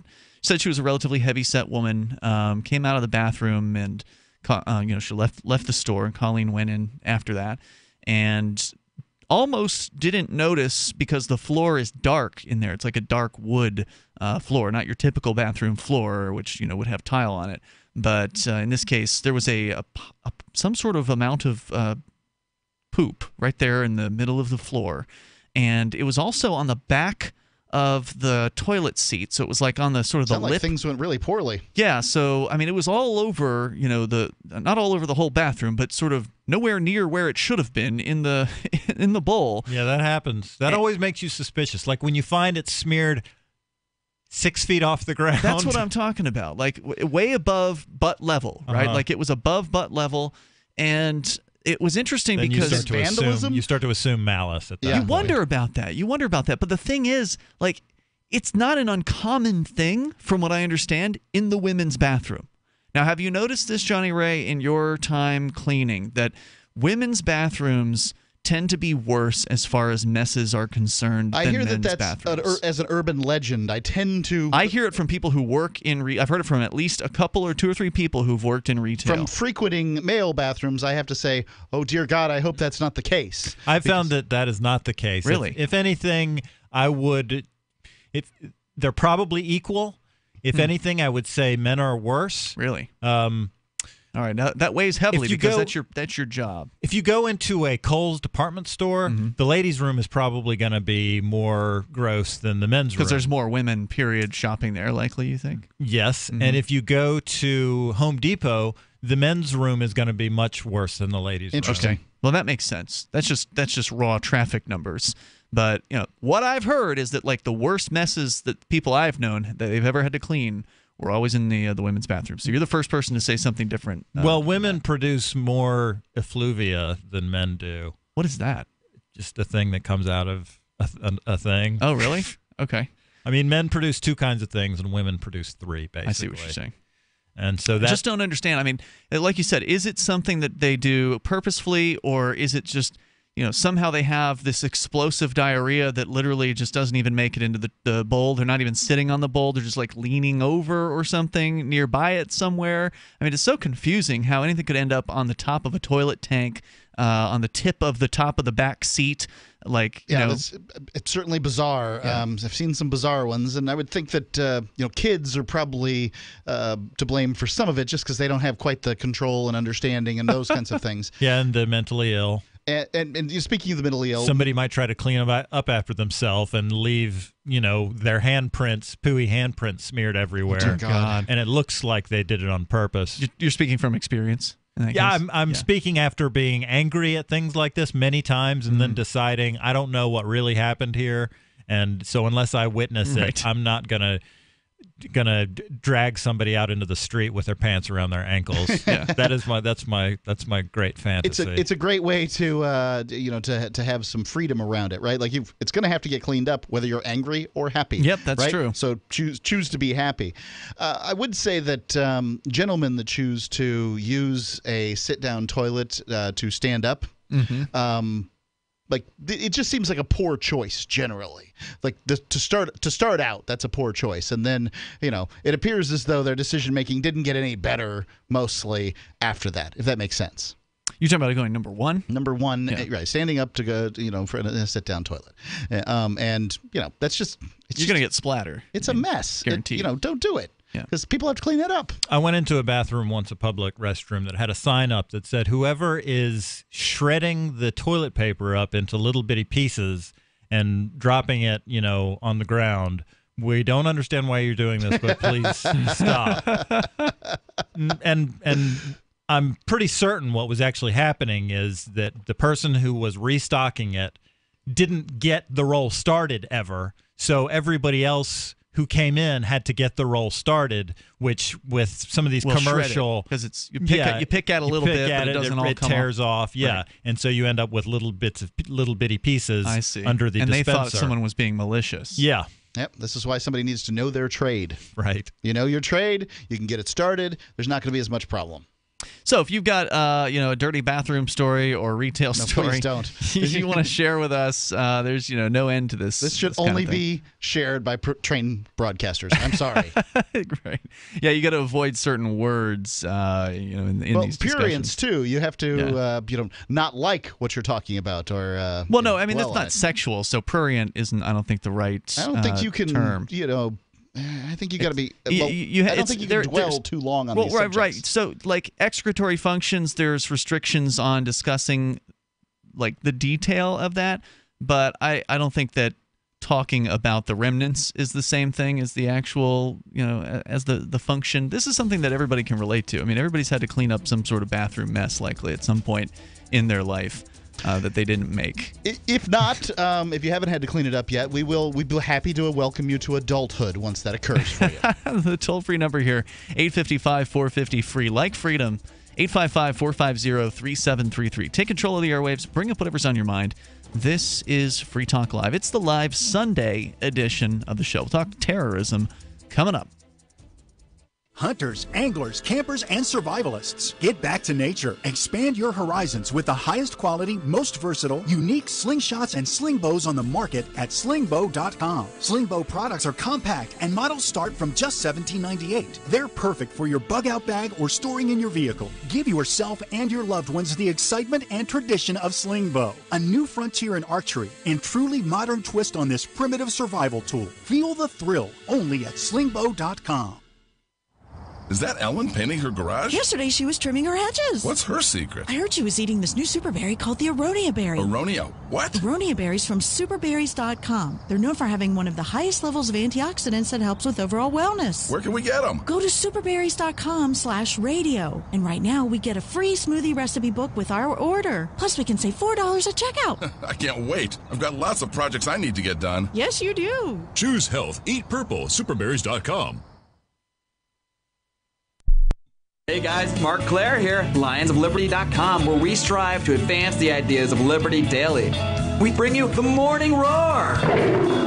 That's right, every Monday to Friday we'll have a brand new edition of the Morning Roar, where we provide a roundup of some news stories that you may not find in the mainstream media or even in your typical social media newsfeed. We find stories that relate to the ideas of liberty and provide you with our liberty perspective on them. Every Monday, we have our longest-running feature, Mondays with Murray, named after the great libertarian Murray Rothbard, where we'll examine an article or an excerpt from his works and help convey his view, along with our little spin as well.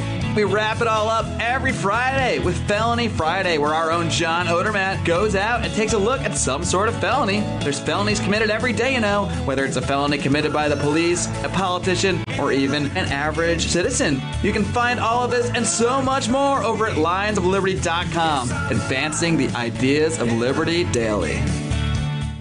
Hi, this is Mark Edge of Free Talk Live. Michael W. Dean's book, User's Manual for the Human Experience, changed my life. In a culture that attempts to turn you into a compliant victim, this book gives you implementable steps on everything from how to be aware of your environment, walking down the street, to business, to how to handle a toxic person in your life. If you're a human, you need to read this book at least once. Go to Amazon and get the Kindle version, or paperback, or an audiobook of A User's Manual for the Human Experience. LRN.FM is proud to announce our official listening apps for Android and iOS devices. Now you can easily tune into our streams anywhere, anytime on your smartphone or tablet. Just visit apps.lrn.fm or search for LRN.FM in the Android or Apple app stores. Please download, rate us 5 stars, then share the link on your social media and let your friends and family know how you're listening to LRN.FM. Download it now, free, at apps.lrn.fm. Why did you move to the Shire? I moved here to the Shire because there's other people around who take liberty just as seriously as I do. I moved to the Shire because I saw videos of people challenging authority and thought that I could get support myself. It called to me, like, do this right now. I wanted to be around people like me who got it. And once I got here, I knew there was nowhere else that I wanted to be. I've always wanted to change the world. So I moved to the Shire to join people who were actually working towards doing the same thing. The people here are awesome, loving, and positive. It was for the adventure and for the feeling of something important is happening here. And I just wanted to come to sort of be part of that. Visit ShireSociety.com to read and sign the Shire Society Declaration and learn the reasons why, if you love liberty, you should immigrate to the Shire. Plus, add yourself to the Shire map at ShireSociety.com. That's ShireSociety.com. You can connect with the Liberty Radio Network via our Facebook page at facebook.lrn.fm. That's facebook.lrn.fm.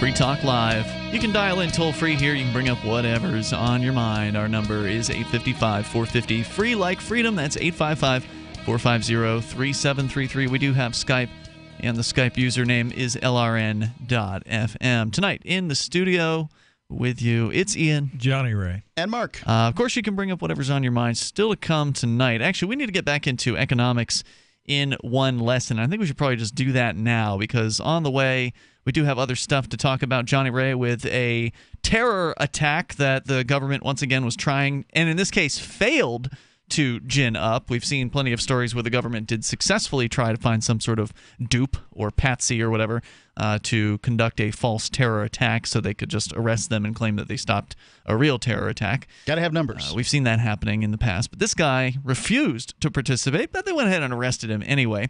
Jonny Ray's got that story on the way.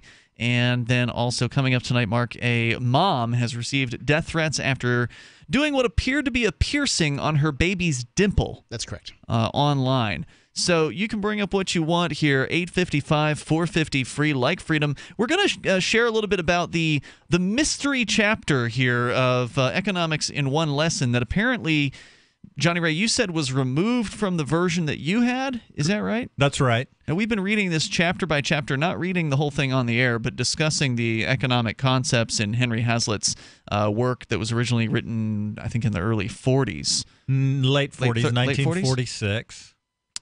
And there was a chapter in my book that I have here, chapter 18, which is entitled What Rent Control Does. In your book, Jonny Ray, they skipped this chapter. It's gone, yes. He removed it in, I think, the second edition. Why? Because it was no longer something that people were talking about, I guess. But it would seem to be that it was something that still exists in some places. I mean, I've heard, maybe I'm wrong, I've heard they've got rent control in New York City. Yeah, they do. They still do. I mean, are there other cities in which they have rent control, or is it only in New York? Have they actually eliminated it in other places? If they have it in New York, then they have it someplace else. I mean, know, rent control exists. Which is why I'm surprised that they would take this out, because it seems like a relevant thing to discuss. Because like minimum wage, this is one of those things that people on the surface are going to say, yeah, I don't want to pay more rent. I mean, who wants to pay higher rent? So a lot of people who are renters would likely support the idea of rent control without, of course, thinking it through all the way, as Henry Hazlitt does in this chapter, and explaining why not only is rent control bad for the landlords, it's also bad for the renters. And one of the reasons that he explains is that if the rent is held down below what they could normally achieve on the marketplace, the landlord has no incentive, because they're not getting paid very well. They have no incentive to actually, let's say, keep the home in tip-top shape or even in decent shape. They have the incentive to let it run into ramshackle conditions because they're not able to charge what the home is actually worth, so they're not getting that buffer in there that they could use to replace a hot water heater or fix the roof when it goes bad or whatever. Right. So, and I think what people say is well, the owner has the building already, so why shouldn't we have rent control? But the thing is the rent control goes with the building.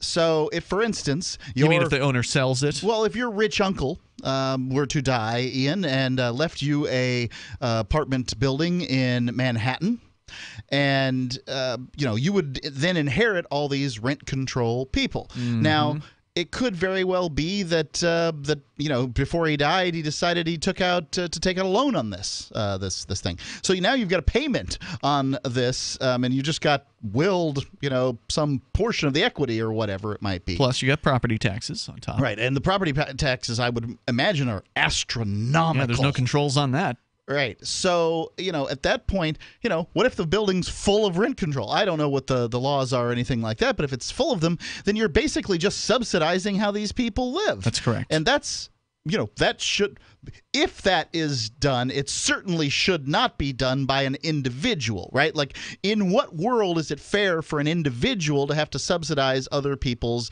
living costs? Rent should be what rent is, and rent control is just a way for the government to get cheaper rent for the people that they, that they pay for, that they subsidize their Section 8 or whatever. And the book points out that there are likely to be more renters in a given city than there are property owners. So they, have that sort of political weight, right? You appease. Right, rent controls come from democratic decisions. Right, you appease Sure. the renter class at the cost of the landlords, and the renters vote you back into office. So the landlords are a minority, in that circumstance, and because people look at them, it's okay to hate on folks that have money, and one presumes that landlords do. They may very well be into hock up to their ears and not be have money. Right. This points out that some of the renters may actually be better off than some of the landlords are. Could very well be the case. We're going to get back into rent control here, but we got Joe. He's on the line listening to WWNC in your former hometown, Jonny Ray of Asheville, North Carolina. Joe, you're on Free Talk Live. All right. I was working in about 3 or 4 bathrooms in the past 5 years at different businesses. And the worst thing that we had was this one guy would come in, and he would really make a mess. He would blast all over the seat, all over the back, all over the floor. I had to bring the water hose. The terrorist. God. I mean, that is a biological weapon. And it go ahead. smelled so bad. I mean, all in the store, you could smell it. You had to open the front door. And they got to work.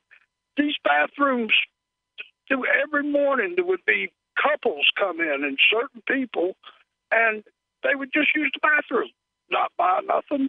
And that's just rude. They never bought anything. I mean, it's one thing. It's one thing to be in a place where you've never been before and you gotta go, or so you go into a McDonald's, but you've bought something at a McDonald's at some point in the chain's history. It's another thing to come in again and again and never buy something from a place. If it's a convenience store, you can grab something on your way out. The For sure. Checkout's right by the door. You grab something, you buy it, you go. Absolutely. Yeah, these people was like traffic coming in and out. And I said, the owner, he's like, why are they doing this? I said, they don't want to spend the money on the water and the toilet paper. Mm-hmm. The soap, that's all free. They ain't got to buy it. But the funniest thing happened. This one service station I worked at, it's 4th of July. Everybody's big crowd. You can see the fireworks from there. Mm-hmm. And there was a van that had 3 or 4 women in it. They was at the gas pumps. And they were just standing there waiting for somebody else to come out of the bathroom. And, for like an hour. And the owner's like, what are you doing? We're waiting on the bathroom to come open. Well, knock on the door or go use the parking lot. And I found that so funny. He just told us, yeah, go use the parking lot. That's what I do if I can't get in. So he just wanted him to go squat over on the side of the building, basically? Well, one day there was a minivan pulled in, and they was from out of town, and there was this young girl. She must have weighed about 400 pounds. Oh, my. And, yeah, she could have been 13, 14 years old. Jesus. And she went in there to use the bathroom. She come back out mad. She said, he won't let me use the bathroom. So she goes around to the side of the building where all the traffic's at. And, it's just, I go to Asheville a whole lot. There's a public bathroom in the Pack Square. If they have events, they have to put porta-johns in, but there's not a whole lot of places to go. Oh, man. The public bathrooms are always the worst. They're always the pits, especially public parks and things like that. Joe, loved the call. Thanks. Great voice, by the way. Really great, Southern guy voice. I appreciate it. Thanks for the call tonight, man. Toll-free number here, 855-450-FREE, 855-450-3733. This is Free Talk Live. Do you want to help build a better financial system for everyone? Join Dash. Dash is Digital Cash, a digital money platform designed to replace cash and help people manage their own wealth. It's fast and easy, fees are low, and transactions are confirmed instantly. Dash is decentralized, run by users who earn rewards for helping run the network and make governance decisions. Dash is set up to succeed where other platforms have failed. Give it a try at dash.org. Help people take control over their financial future today. Find out more at dash.org. You've said it yourself. We need a healthcare system that focuses on health, not sickness. Health insurance pays for treating sickness but gives you nothing for being healthy. There's a free market healthcare company that gives you freedom from health insurance. They give you a proactive health assessment daily, no charge 24-hour access to doctors. Check them out right now at healthexcellenceselect.com. Any kind of doctor, traditional, integrative, chiropractic, acupuncture, and massage. You'll love the service and price. healthexcellenceselect.com. healthexcellenceselect.com. Are you happy washing your hands with harsh chemicals? Are you happy doing laundry with detergents? Are you happy paying high prices? Find your happiness with Pure Soap. These all-natural, earth-friendly Pure Soaps are the very best you've ever used. Buy in bulk. Get a 12, 36, or 48-month supply, or get items individually and still save big. You're getting soap products twice as good as what you're using now, earth-friendly and natural soaps. Your family deserves the best. Happiness is 5starsoap.com. Why not put your money up the drain for a change? See them at 5starsoap.com or call 1-800-340-7091 for a catalog. Cal Ben Soap Company can save you thousands of dollars and give you good old-fashioned real soaps that are triple concentrated. Soaps made from vegetable and coconut oils. See their full selection of soaps at 5starsoap.com. That's F-I-V-E starsoap.com. Or call 1-800-340-7091 for a catalog. So the protection of life, liberty, and property is what the Free State Project is all about. But it's an effort to move 20,000 people who understand. It's about demonstrating to the entire country that, yeah, we can have a free market, a truly free market. Making it just a freer, great place to live. It's the world's largest voluntarist libertarian community, and it's only getting bigger. That's amazing, to be able to move to a place where other people passionately believe in being free and independent. What the Free State Project is managing to do, though, is to put their money where their mouth is. It's physically getting up across the country and saying, let's go someplace and let's demonstrate the power of these ideas. There's a lot of kind of philosophy that surrounds liberty. There's a lot of thinking about it and talking about it. But here in New Hampshire, people are doing it. 101 Reasons Liberty Lives in New Hampshire, a documentary by Free State Project Early Movers. Watch it free at 101reasonsfilm.com. 101reasonsfilm.com. You may already know about the Free Talk Live audio-on-demand phone line at 641-793-9660. Did you know that not only can you listen to Free Talk Live via your phone, you can also leave a message and have it delivered to Free Talk Live's hosts? To leave us your thoughts, just dial 641-793-9660. That's 641-793-9660. Press 2 for Free Talk Live, and then hit 0 to leave your message. Are you sick of government lackeys who say you didn't build that? Are you tired of elitists who think you need a government permission slip for everything? Everything you do is an A to B conversation, and the government should see their way out of it. Create true free markets by adopting the BIPCOT No Government License.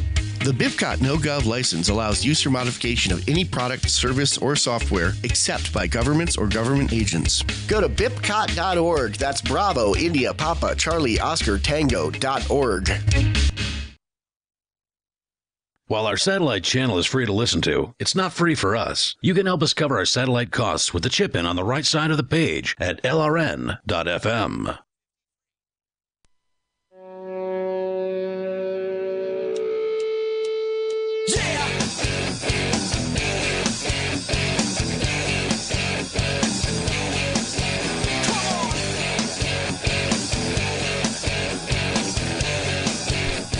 Free Talk Live. Dial in toll free, bring up what you want. We're talking about everything from cleaning up bathrooms, public bathrooms, all the way to rent control. And they're both very ugly circumstances that result in, well, at least the bathrooms end up getting cleaned. Rent control, until they abolish it, until they get rid of it, it is going to result in fewer properties being available to rent. And that's one of the other interesting points that Henry Hazlitt points out in his book, Economics in One Lesson, which we've been going through chapter by chapter. This is chapter 18 in some books. Apparently in other versions it doesn't even exist because it was removed. But as he points out, what happens with rent control is because you're driving the price of rent down, you're disincentivizing, the government is forcing the price of rent down. You're therefore disincentivizing the landlords, the property managers, to be, let's say, keeping their property up to spec, making sure that things get repaired when they break. because they can't afford to, or they can't justify it. Plus, they want the renters to move out. Sure, but the next ones might have rent control too, No, right? it doesn't work that way. No? I don't believe it does. I believe you have to stay basically stationary for rent control to occur. That rent control basically keeps the price of rent at or slows the growth of rent. So it basically prevents astronomical increases in... It has probably evolved They somewhat. don't force it down. They don't force it down from what the you're saying they keep it at whatever level they get into the lease at. That Or rent it can control go up doesn't- like 3%. But if, for instance, you're in Manhattan, I mean, I looked at buying an apartment in Manhattan. I had there was a job offer, to a New York radio station, and I remember looking at and I can't remember. I'm sure I'm going to say something wrong, but the number that comes to mind was that there was a co-op unit is what they called them up there, basically a condominium, that was available for $125,000 in Manhattan. Now, to find something like that now, I imagine is completely impossible 15 years later or whatever it was. So it would suggest to me that rents have gone up commensurately and that they're very, very high. You can imagine how upset you would be if your rent went from, I don't know, $1,500 a month for your tiny little place in Manhattan to $2,500 a month the next time your lease was renewed. But that may very well be what the cost of an apartment that size is. Yeah. In that area. And you need to realize that when you rent, you don't own, so you can't determine your own cost for renting it. So, you think you're entitled to whatever came before, but you're not. You're not. So anyway, what he was pointing out was since the landlords don't have any real incentive to repair the place because they're not getting enough money to be able to afford that kind of thing, they might not be even able to do it, let alone don't want to justify it because they want to get the renters out, as you're pointing out. Yeah, but the voters don't care what a landlord is able to do. They I believe understand they're that. So always as a able. result of the rent being, the price of it being driven down below market levels, it results in fewer investments in properties there, because why would somebody want to invest in buying property or building new homes when they know they're not going to be in charge of how much they can charge to rent the place ultimately? So what's the incentive? Every building in New York is basically old. Yeah. It certainly doesn't. Now, so it restricts inventory, which means that there's not. It's harder to get a place. If you are a renter, it's harder to get into a place in these areas. Right. He describes, like in all of these other situations, these price control situations, that the ostensibly the goal that they're going for, in this case, it's affordable housing for people in the city that they claim. These government people are always talking about affordable housing. The people that levy taxes against poor people, homeowners, and as a result, basically against renters too, because the business owner, the homeowner, the property owner is going to think about the amount of taxes they have to pay when they're setting up the rent amount. These same people are talking about affordable housing. I got an idea. You want affordable housing? Stop taxing buildings worth under X amount of dollars or whatever. There's all kinds of ways to create affordable housing, and they don't want to do any of that. Well, right. When you come in and you use the force of government, use the threats of the state, which is what's always behind these programs. You don't go along with what they tell you got to charge in rent, then at some point somebody's going to show up with men with guns, and they're going to tell you that you're done. You're going to get arrested or fined, or they're going to confiscate your property, or whatever the exact consequence is. It will be some sort of forcible consequence against you. A little excerpt here from the chapter. He says that where the population's increasing, the deterioration and shortage in low-income housing will grow worse and worse. It may reach a point where many landlords not only cease to make any profit, but are faced with mounting and compulsory losses. They may find they cannot even give their property away because, again, who would want to inherit rent-controlled tenants? Yeah. They can't give their property away. They may actually abandon their property and disappear so they cannot be held liable for taxes. When owners cease supplying heat and other basic services, the tenants are compelled to abandon their apartments. Wider and wider neighborhoods are reduced to slums. And in recent years, when this book was written in the 40s, in New York City, it has become a common sight to see whole blocks of abandoned apartments with windows broken or boarded up to prevent further havoc by vandals. Arson becomes more frequent, and even the owners are suspected. Well, let's not forget that the regulations that they pile up. New York City is another great place to look at how very, very difficult it is to build a building there. If you were to tear down some old building to build something, something old building that's, 150 years old, completely out of style, and, everything's cobbled together and all that other stuff, bad plumbing, the whole deal. If you were trying to rebuild one of these things, can you imagine the astronomical costs? You could put in twice as many units, thus driving down the cost of apartments in Manhattan. But my God, the amount of regulations it would be to build this thing in the first place. So, as he points out, so what happens here? The landowners, the landlords are going to leave town, right? If this becomes an unprofitable activity, renting houses isn't a charity for most people. It's something that they do because they have an extra piece of property. Maybe they used to live there, and then they got another house, and they just, they decided, oh, well, let's rent this place out rather than selling it. And then rent controls get put on, and now they're regretting it. So they want to get rid of that property, and they go, completely unoccupied, or if they're abandoned or whatever. And he says that the further effect is, of course, the erosion of the city's revenues. So ultimately, it ends up hurting the city. If they go on further, the city being the municipal entity that is forcing the rent control in the first place. Kind Mr. Hazlitt, always looking out for the city.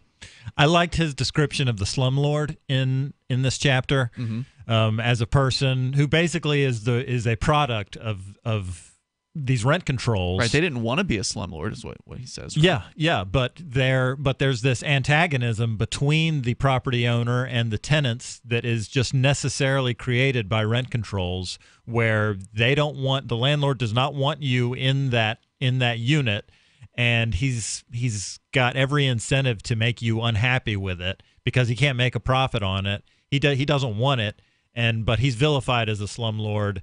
And he's castigated in the popular media. And then when he leaves town and abandons the property because it's no longer making money, then, as he points out here, the people that support rent controls, instead of acknowledging their failure, they denounce capitalism, or they denounce and the free market. And their solution is publicly subsidized housing. Correct. Right. Government-run, government-created housing. And that's how things just ratchet up. Yep. The socialist state here. Another thing it's one of the reasons that I just kind of feel like libertarians have to have their own place where they can move to, because the vast majority of people don't spend the time to think about how these things work. They don't understand. They just economics. look at the surface level. They look at the basic. Well, they look at their checkbook, right. And if they can make money by voting against a minority, they certainly will do it. History has shown that they will do that. Yeah. And if that minority happens to be wealthy, by God, they can really get away with it, because the media can.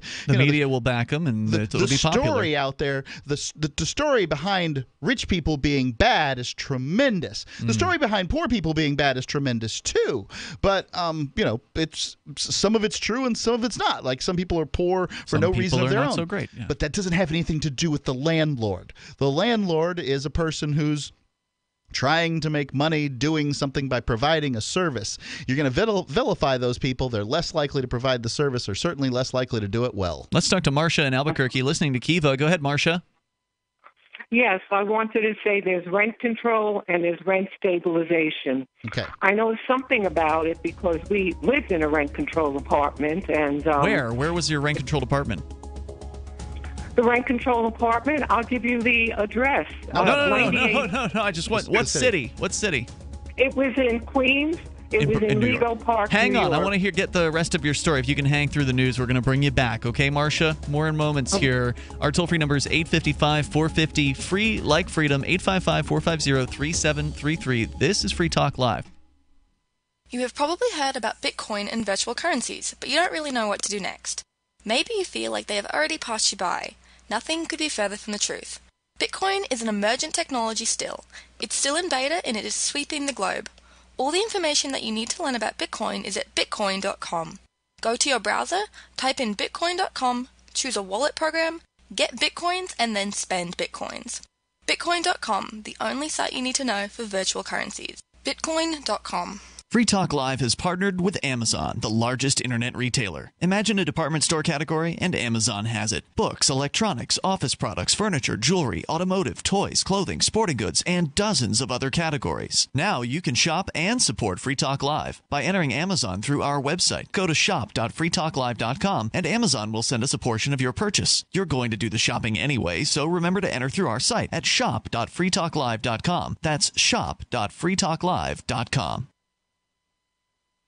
Radio is the most personal of mediums. I exist right now in your head. If you listen to Free Talk Live regularly, you know me. Free Talk Live is on more than 160 radio stations around the U.S. and has been downloaded on every continent around the world. Hundreds of thousands of listeners with ad packages from $600 a month to $6,000 a month. Imagine what we can do for your business, project, website, or idea. Email me, mark@freetalklive.com. There are lots of ways to listen to Free Talk Live. Our podcast has been around since podcasts began, and now the FTL feed is loaded with content besides our full show archives. Did you know that we make it easy for you to customize your podcast subscriptions? We have different feeds, one that includes only our full shows, one with just the Daily Digest, and one with just the Edgington Post. You decide what you listen to. It's quick and easy to customize your feeds at feeds.freetalklive.com. That's feeds.freetalklive.com. You're listening to the live edition of Free Talk Live. Hour number 3 is next after the news here on the Liberty Radio Network at LRN.FM. From Keene in the Shire, the Liberty Media capital of the world, this is Daryl W. Perry, host of FPP Radio News for Sunday, July 9th, 2017. Silver is trading at $15.60 per ounce. Gold is valued at $1,212 per ounce. Bitcoin is trading at 3.1 cents, and the average price of Bitcoin is $2,544.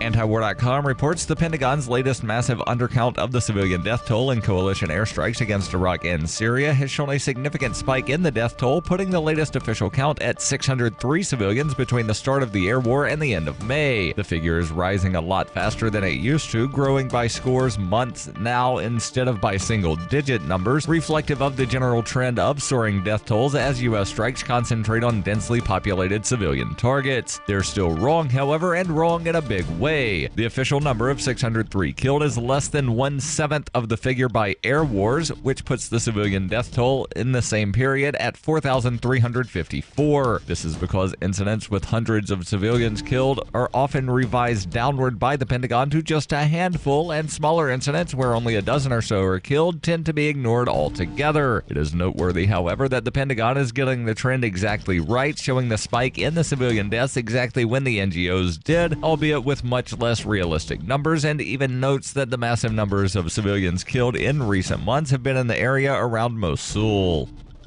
For nearly 40 years, Roberts & Roberts Brokerage has been a trusted source for buying and selling precious metals like gold and silver. They also take Bitcoin for precious metal purchases and have permanently removed the minimum purchase amount for all orders paid in the digital currency. Call Roberts & Roberts today for knowledgeable advice on buying and selling precious metals and a forward-thinking approach to new technologies. 800-874-9760 or visit online at rrbi.co. UPI reports a Florida man caused chaos when he tried to open the exit door of a plane mid-flight, but a flight attendant hit him with a wine bottle as several passengers helped restrain him. The FBI charged Joseph Daniel Hudak IV from Tampa, Florida, with interfering with a flight crew after the incident, which occurred on a flight going from Seattle to Beijing, China. Hudak was traveling first class and ordered one beer before the plane departed. Shortly after, while the plane was in the air, he went to the restroom, came out to ask the flight attendant a question, and then returned to the restroom. 2 minutes later, he again exited the restroom and then ran towards an emergency exit door and attempted to open it. 2 flight attendants attempted to stop Hudak, but he pushed them away as he again tried to lift the handle on the door. The flight attendants asked passengers for help, but Hudak fought them off as well, hitting one passenger in the head with a dessert wine bottle. A flight attendant then grabbed a 1-liter bottle of wine and hit Hudak in the head. The FBI states he did not seem to be impacted by the breaking of a full-liter red wine bottle over his head, but eventually was subdued and restrained with zip ties. Hudak faces 20 years in prison for the incident. When you hear the word lobbyist, you probably think about greedy corporations, but not all lobbyists are the same. Some are fighting for the freedoms you hold dear. Liberty Lobby LLC is doing just that in New Hampshire, working hard to represent you, not some special interest group. You can help by going to libertylobby.info, where your contribution will give us the tools we need to ensure that your voice is heard. Visit libertylobby.info today to find out more. Reuters reports President Donald Trump's commission to investigate possible election fraud will convene this month as more U.S. states have refused to hand over at least some voter data. Trump created the Presidential Advisory Commission on Election Integrity in May after claiming without evidence that millions of people voted illegally for Hillary Clinton in the 2016 election. U.S. civil rights groups and Democratic lawmakers have called the panel a voter suppression tactic by Trump, who won the presidential election by securing a majority in the Electoral College, even though he lost the popular vote to Clinton by some 3 million votes. The Electronic Privacy Information Center, a watchdog group, has filed a lawsuit to block the commission's data request until its privacy impact can be weighed. A hearing in the case was scheduled for Friday afternoon. There is a wide consensus among state officials from both parties and election experts that voter fraud is rare. States rejecting the commission's attempts to gather voter information have called it unnecessary and a violation of privacy. Most U.S. states have rejected full compliance with the commission's request. Every purchase you make from one of my affiliates at shop.fppradio.com helps fund FPP Radio. That's shop.fppradio.com. This has been FPP Radio News. Online at fppradio.com.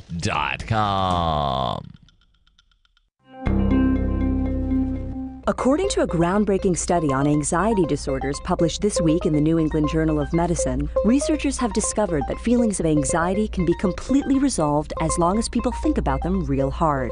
After studying subjects with mild to chronic anxiety disorders, we found that the best way to overcome mental stress is to isolate the root of the anxiety, analyze it from every possible angle, and then think about it nonstop until it completely disappears. Researchers worked with numerous subjects in the middle of high-stress scenarios and said the key to overcoming anxiety is to start by focusing on a minor problem, list everything that can go wrong in the worst-case scenario, and then repeat that list in your head 200 times. After anywhere between 3 to 6 hours of perpetually torturing yourself over things outside of your control, all feelings of anxiety will completely disappear, and you can finally enjoy the remainder of your day. This is the Onion News Network.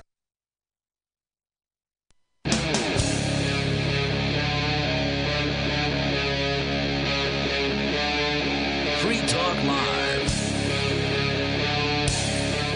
It's Free Talk Live. Welcome to the program here. If you're just tuning in, we're launching into the third hour of the live Sunday edition of the show. With you tonight, you've got Ian, Johnny Ray, and Mark. 855-450 free like freedom. 855-450-3733. We're talking about rent control, actually, and it's chapter 18 in some of the older editions of Economics in One Lesson from Henry Hazlitt.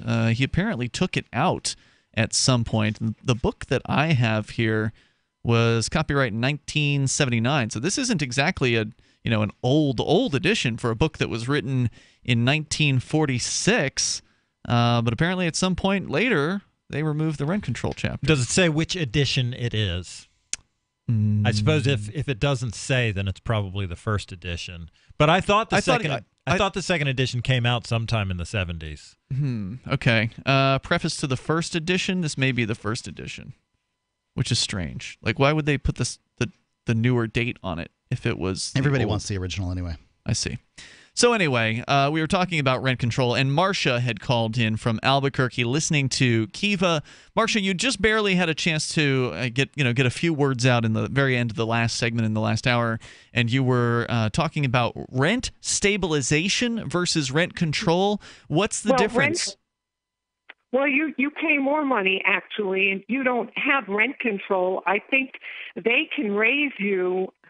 Well, rent control, is very good, but no, it's not very good. It's terrible. Were you not listening to what we were saying? It results. Yes, that's why I called. That's why I got prompted, because I think I know a little about this. Go right ahead. With so rent what's good control, about it? What's good about it? Yeah. Well, first of all, the homeless. What do you think there's so many homeless? I was in California. Some North people Bay. want to be homeless. Well, some people do. That's true. And some people are one paycheck away from being homeless. Yeah. And also, they were all living in Motel 6. I went to stay there. I was paying, but they were living in the Motel 6 in California, so many of them. I mean, you think everybody can pay $2,000, $3,000 a month rent? I don't. You shouldn't live in that place if you can't afford well, it. hold on, Ian. The thing is, I want to tell you something. Yes, my rent control apartment, it was a nice apartment. 2 bedrooms, 1 bath. He was a slumlord. And it was in the 60s. The rent was very cheap. In the winter, the boiler would break. No heat, no hot water on the coldest days. And the poor landlord, you know where he went? He went to the Breakers Hotel in Florida. And he vacationed. Right. Yes. Yeah, I think it's so interesting. You haven't convinced me this is a good thing. You were living in freezing temperatures. This does not sound like a very good thing. Marcia, we explained why landlords would be less motivated. It wasn't a good thing. The people were afraid. The people were afraid to sign and get a lawyer or hire one, and in other words, hold the rent and have it in escrow. And if he wouldn't get his rent, then he would have fixed the boiler. He needed a new boiler. And you couldn't win there, so eventually my parents moved out to rent stabilization. And I think over there they can pretty much raise as much as they want, like 16% a year. But the thing is, they have you a have board such a that homeless meets. problem. What? According to an article that I was just looking at, rent stabilization involves a board of some kind that still has to sign off on what the landlord wants to charge. But it's not rent control is set at like 7.5% a year. That's all the right. most And you can I know raise something. it. I had a friend who lived on 82nd Street in Manhattan, right off of Broadway, right around by the Ansonia Hotel, if they still have that. She was rent control. She had a 5-room apartment. She had 3 bedrooms, a living room, a bathroom. The landlord, she didn't do anything, harassed the crap out of her all the time. She had to get a lawyer to stop them. I mean, all the time he would do things to her and send notices. He wanted her out to get rid of that rent control. I bet he did. And yeah, but I mean, I don't think that's right. And so you support? Is, I just want to go ahead, Mark. So I think that this is an economics issue, Marcia, and let's look at it from that standpoint.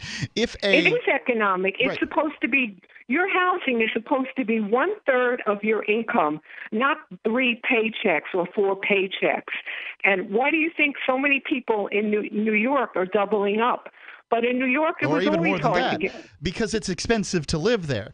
And the thing that New York as a city sort of needs to understand is they're driving out people who could, work for a living. The people that serve the coffee, make the pizzas, deliver the Chinese food and all this other stuff. Those people are being driven out of the city and away to places. I mean, there's a town here in New Hampshire where you can, rent a room for $200 a month. Well, I mean, Ian, it's possible to live. What's the population in New Hampshire? The population in New York has access to mass transit and can move away if they choose to, and that's what's going to happen as the rents get higher and higher in New York. See, New York has a problem and is attempting to solve it with Band-Aids. It's like the boy with his finger in the dike. That's what rent control is. How would you fix it? Well, in New York also they do make more money, but the thing is, their paycheck doesn't equal the cost of living. Right. I mean, salaries probably haven't been raised in 30 years to equal the cost of living. But I want to tell you something also. You'll feel bad for the landlord. I live in rent-subsidized housing. I live in Section 8. I pay very little rent. So cry for the landlord. Gets paid. What? But the landlord gets paid through the government. Section 8, the landlord gets paid. He could never rent this dump. I mean, this hellhole. He gets paid full market value for my hellhole. You know what he gets paid? He gets paid like probably over $800 a month, and if it's a 2-bedroom, over $1,000. And guess what? He doesn't fix anything. My toilet was flooding. I have a leak under my cabinet. They talk to me like I'm senile. Now, what's the reason for that? I mean, is that just a bad person, Mark? This landlord? Because if he's getting the full market rent from the government for that, then in theory he should be able to fix those things. He can get away with it because she's not his customer. She's very difficult. The tenant is not the customer. She's not the customer. The government is, and the government doesn't care how she's taken care of. The government doesn't live there. If she was the customer, I mean, we call HUD. Some people call HUD, sure. but we have to really get. But HUD's the customer. You're not listening to what we're saying here about rent control. You've made up your mind that rent control is a good thing, even though you apparently had to live in freezing cold temperatures and the landlords suck. But yet you still believe that this economic screw up. So wait a minute. How are you guaranteed?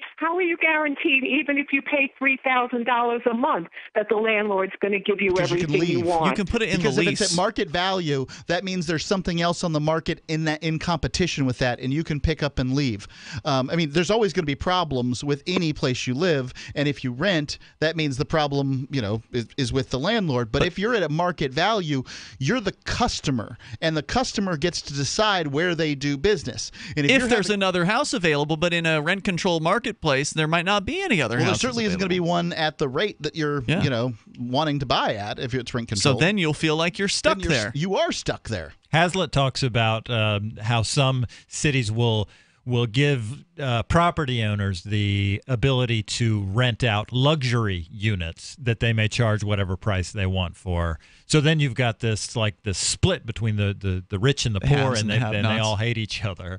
Marcia, thanks for the call tonight. I appreciate hearing from you. The toll-free number is 855-450-FREE, like Freedom, 855-450-3733. What a bizarre kind of, conflict, cognitive dissonance. On one hand, thinking that it's good. On the other hand, having absolutely nightmarish want to live where you want to live, living right? situations. And you want to have a low I don't want rent. to live in freezing cold. I understand that, Ian. But what she's clear on is that in order to get the service that folks get for a market rate unit, is she'd have to pay market rate, and she doesn't want to do that. No. So that's the difficulty. Everybody else is then bad and wrong. The problem is that the whole city of New York's economics is completely screwed up because of this. And now we don't know, and other things. Right. Well, it's and a crazy the regulations and all the other stuff that goes into it. It's a really great way to look at why socialism and why regulations don't work, or not only don't work, but create the opposite of their intended consequences. Sure. I mean, there are places to live where you can, there's great rent all around the United States, but it doesn't have the great pay that New York has. It doesn't have your family and friends and all those other places. So people want to stay there. Of course they would. And then there's this whole thing of vilifying people over gentrification. 855-450-FREE, like Freedom. This is Free Talk Live. Warning. If you've recently declared bankruptcy, you're going to want to cover your ears, because there's an alternative to bankruptcy, and it could be better than you'd ever think possible. But if you've already declared bankruptcy and have missed this opportunity, you'll want to cover your ears now.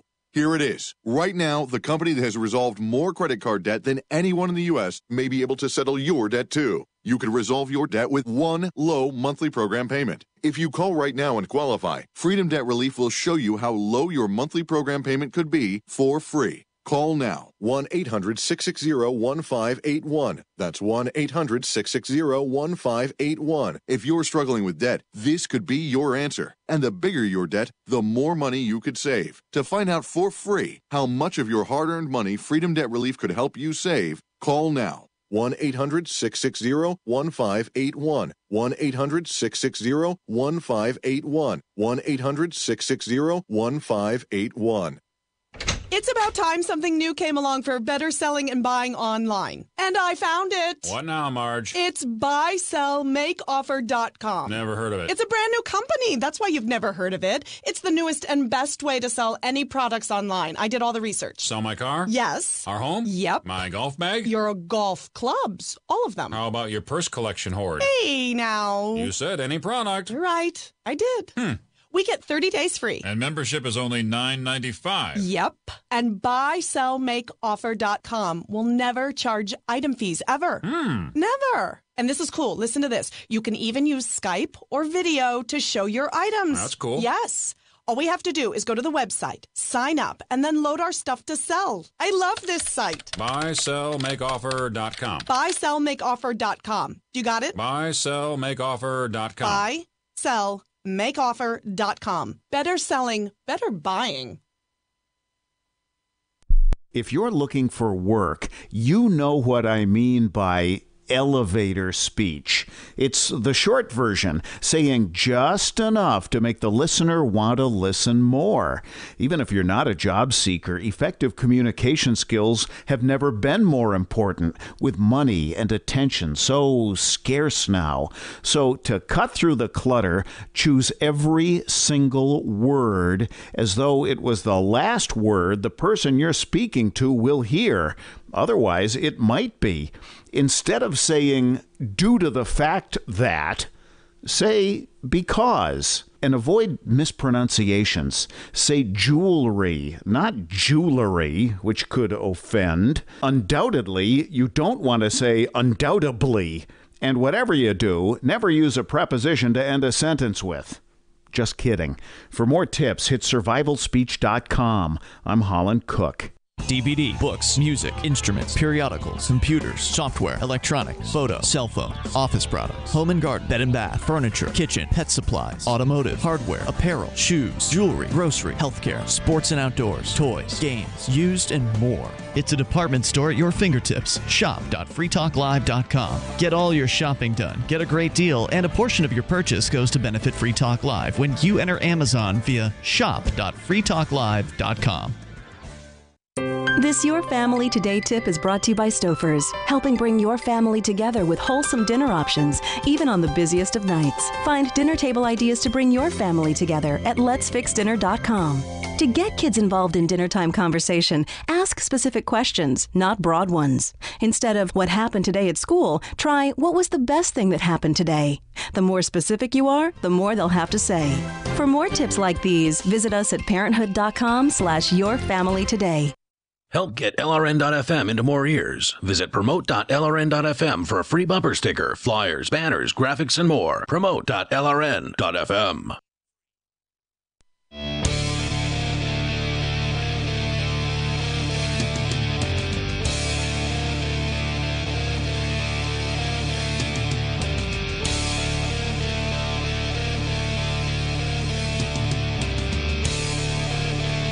Free Talk Live. Dial on in toll free. Join us right here. Our number is 855-450-FREE, like freedom. That's 855-450-3733. We do have Skype, and the Skype username is LRN.FM. You can take control of these airwaves. That's the point of Free Talk Live. With you tonight, you've got Ian.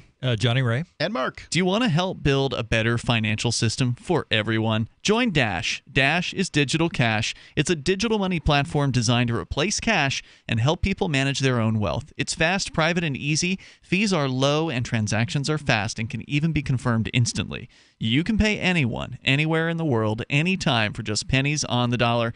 Dash is decentralized and run by users who earn rewards for helping run the network and make governance decisions. Anyone can invest in Dash and earn rewards for helping run the Dash network. Join Dash and help create a better financial system for everyone. Take back control over your financial future today. Find out more at Dash.org. There's a lot of momentum behind Dash right now. Go to Dash.org and find out why. As we continue here, we were talking about rent control. We had Marcia on the line in Albuquerque, and she was sort of two minds. I mean, she seemed to really believe in rent control on the one hand, but on the other hand, every story she told about it was a nightmare. I mean, she has landlords who she described as slumlords. They would treat her poorly, not repair the boiler when it broke in the middle of wintertime in New York City. That sounds like a really uncomfortable living situation, but yet she's singing the praises of rent control. What a strange dichotomous viewpoint to have. Another point in the chapter, in Hazlitt's chapter, Economics in One Lesson, the book we've been reviewing here, that struck me was in one of the first paragraphs. He says that rent controls are very often, I think he may have said most often, brought about in wartime. Because you'll have a situation, for example, where you've got a military post put up in a town somewhere, and all of the economic activity that is now happening because of that base causes rents to rise, and they don't, and for various reasons, democratic and otherwise, they want to control that, so they enact these rent controls. And that is so often the situation with these terrible government programs, is that they are first initiated in wartime because you can get away with anything in wartime. It's for the soldiers or for the wives of the soldiers or whatever. Which is the same thing, right? Yeah. And they don't go away. And then when the war is over, they say, planning helped us in war, and it can help us in peace. Well, and then speaking of going away, that's what he addresses towards the end of the chapter here, chapter 18 in Economics in One Lesson by Henry Hazlitt. And he says it's a huge political task to try to remove rent controls, right? Because, now you're going to hurt the poor. Oh, yeah. You want to take away. Look at what's going on with the Obamacare and, now need Trump care or whatever the hell we're going to call it, in the future, is you can't get rid of it now. Hey, there's going to be 100,000 people or whatever without health insurance. You're going to have old people dying in the streets is what they'll say. Well, they'll have right? young people dying in the streets. Old people have Medicare. So, that's the concern. It's basically you're taking away something from us. Well, it was never yours in the first place. Ultimately, taxes are taken through the threat of force. Mm-hmm. So if I go out and I take money from people at the threat of force, I'm a robber. When the government does it, well, that's just what they do. That's the people's decision. That's their funding model. Yeah. Well, I'm here to tell you their funding model is, in fact, theft. And I don't care what Chelsea Manning says. Ooh, yeah. So do you have the Chelsea Manning quote? Now that she is out of jail, she's able to express herself a little bit more clearly with what she really believes. This, of course, for listeners that may not recall, Chelsea Manning was known as Bradley Manning previously, was in the military, and ferreted out a lot of really useful files, did, a good thing, and shown some light. The video that of the government murdering people, including one of journalists. those videos, the helicopter video, and revealed a lot about the Afghanistan and Iraq conflicts that people didn't know before, and the government went after her. Put her in a prison cell for several years until finally Barack Obama, one of the last correct things that he actually did in his presidency was to commute Chelsea's sentence. It wasn't a pardoning, it was a commutation, and she had originally been sentenced to around 35 years. Instead, only spent about 5 to 7 years or something like that. Something like that. Yeah. So which is good. I don't wish ill on Chelsea Manning simply because Chelsea might disagree with my opinion. Yeah, she doesn't have to agree with our opinions for us to support what she did in that instance. Sure, because I'm going to support somebody's rights whether I agree with them or not. Unlike people that are constantly badgering us over bringing up irrelevant stuff. Now, have you guys told the audience that Chelsea Manning made comments about taxes? That's what we're doing right now. I'm going to read the tweet. Chelsea E. Manning with a little blue check mark. That means it's really her. Yep. Taxation is a sharing of responsibility with the rainbow next to it. Only the wealthy believe that taxation is theft. Strange. Now I'm wealthy? I'm driving a 1997 Ford Exploder. You're better off than a lot of people. Fine, I'm better off than a lot of people. Did I think that taxation was theft before I made any kind of money? Did you? Yeah. Okay. Fine. I think theft is when somebody takes your property without your consent. And, generally, that's true, yeah. And I think that is very often, maybe not always the case, because a lot of people I talk to are happy to pay taxes. Yeah, sure. Apparently, or by their own. So they don't see it as theft. They see it as a voluntary contribution to a system that they support. But that's what voluntarism is. I don't want to take a government from anyone. They should have whatever government they want. Mm-hmm. Their government, however, should leave me alone. I don't want to pay for their stinking wars. I don't want to pay for their, poor social programs that subsidize bad behavior. I don't want to pay for any of that stuff. I want to pay for the things I'm interested in. I want to pay to build an orphanage for orphans in Uganda, and you can help me at hope.freetalklive.com. Yeah, we're going to get an update on that here in a little bit. So Chelsea Manning, did you read the whole statement? Then taxation on the wealthy with a little monocle smiley face guy. Yeah, got to put that in the little dollar signs. They don't pay taxes. We should make them. Now, hold on. Wealthy don't pay taxes, which, of course, the wealthy pay the majority of taxes. Yeah, sure. I don't know what to say. If you don't think the wealthy pay taxes, You just don't understand taxes. I think maybe you're probably right that she doesn't understand. You're talking out of your nethermost orifice. Yeah, you're probably right that she doesn't understand, but she may be referring to the idea that the wealthy are able to sort of escape some of the taxes. Yeah, right? They probably don't pay attorneys, enough taxes by her by their estimation. definition. Yeah. But the thing is that why in the world would you give money to the federal government? They're just going to waste it. If they don't waste it, they're going to build bombs to kill people. Well, I had a headline in my show prep. I didn't think we were going to get to it, but I think this is an appropriate time to, at the very least, mention it. The headline came out of, I think it was Norway's voluntary tax plan brings in just $1,325. Right, so that's what happens in your socialist country. That's what people are going to say regarding Norway. In your socialist country, if you give people the option of paying more to the government, they understand there that it's inefficient too. Now, I'll bet you. Now, to be fair, it was only a month. It's only been a month that this is. I'll bet you there's a lot more donations to private charities in that month's period of time because those charities are efficient. Or far more efficient. Absolutely. We're going to get back into your calls and thoughts here. You can bring up anything that's on your mind. It's the live Sunday edition of Free Talk Live, 855-450 free, like freedom. More coming up.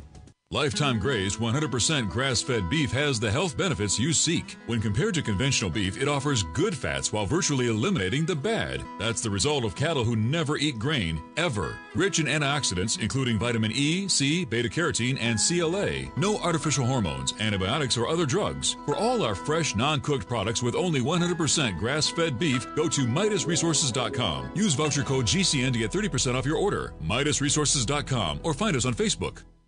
Fully cooked, ready-to-eat bacon. I'm talking thick, meaty, center-cut presidential bacon. Savory and delicious. I buy some, I use some, I store some. Awesome. No refrigeration needed with a 10-year shelf life. NASA pack technology. Bacon. Fully cooked, fully hydrated, ready to eat right from the packed bacon. Or warm and served. Life-saving, ready-to-eat bacon. 10-year shelf life bacon. Ships free at fullycookedbacon.com. Fullycookedbacon.com.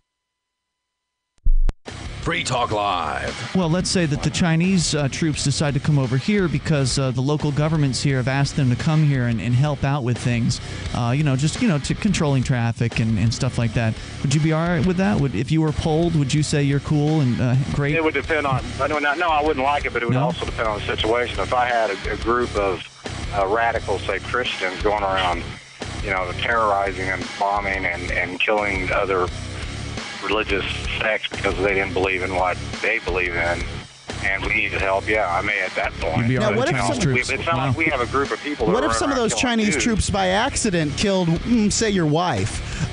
How would you feel about those Chinese troops at that point? I'm sure I would have a whole different opinion. Yeah, I bet you would. That's an honest answer. You are an awesome caller. Free Talk Live, 7 nights a week from 7 to 10 Eastern, live on the Liberty Radio Network at LRN.FM. What do you shop for that you could otherwise buy at Amazon? Pretty much everything, right? Amazon has competitive pricing and they deliver, and that's a big plus. If you could plan ahead in your shopping, would you be interested in saving up to 33%? There's a catch. You have to do your shopping in Bitcoin. But imagine those savings. It's like a huge raise. All you have to do is go to saveitpurse.com. We've saved thousands, and you can too. Plan ahead and save. SaveItPurse.com. The 3 most important things you can do for Free Talk Live are 1. Share 1 episode a week on Facebook or in some other social networking site. 2. Buy the things you buy online through shop.freetalklive.com. 3. Give $5 a month to the AMP program. It's my firm belief that Free Talk Live's AMP program is the best use of your charitable dollar among liberty-oriented organizations. Support all the organizations you love. But make sure you give $5 a month to AMP at amp.freetalklive.com. Is spreading the message of liberty, cryptocurrency, and peace around the globe worth $2 per month to you? As you may already know, in addition to our internet feed, LRN.FM broadcasts on free-to-air satellite across North and Central America, as well as Sub-Saharan Africa. And we've been available on satellite for free 24/7 since 2010.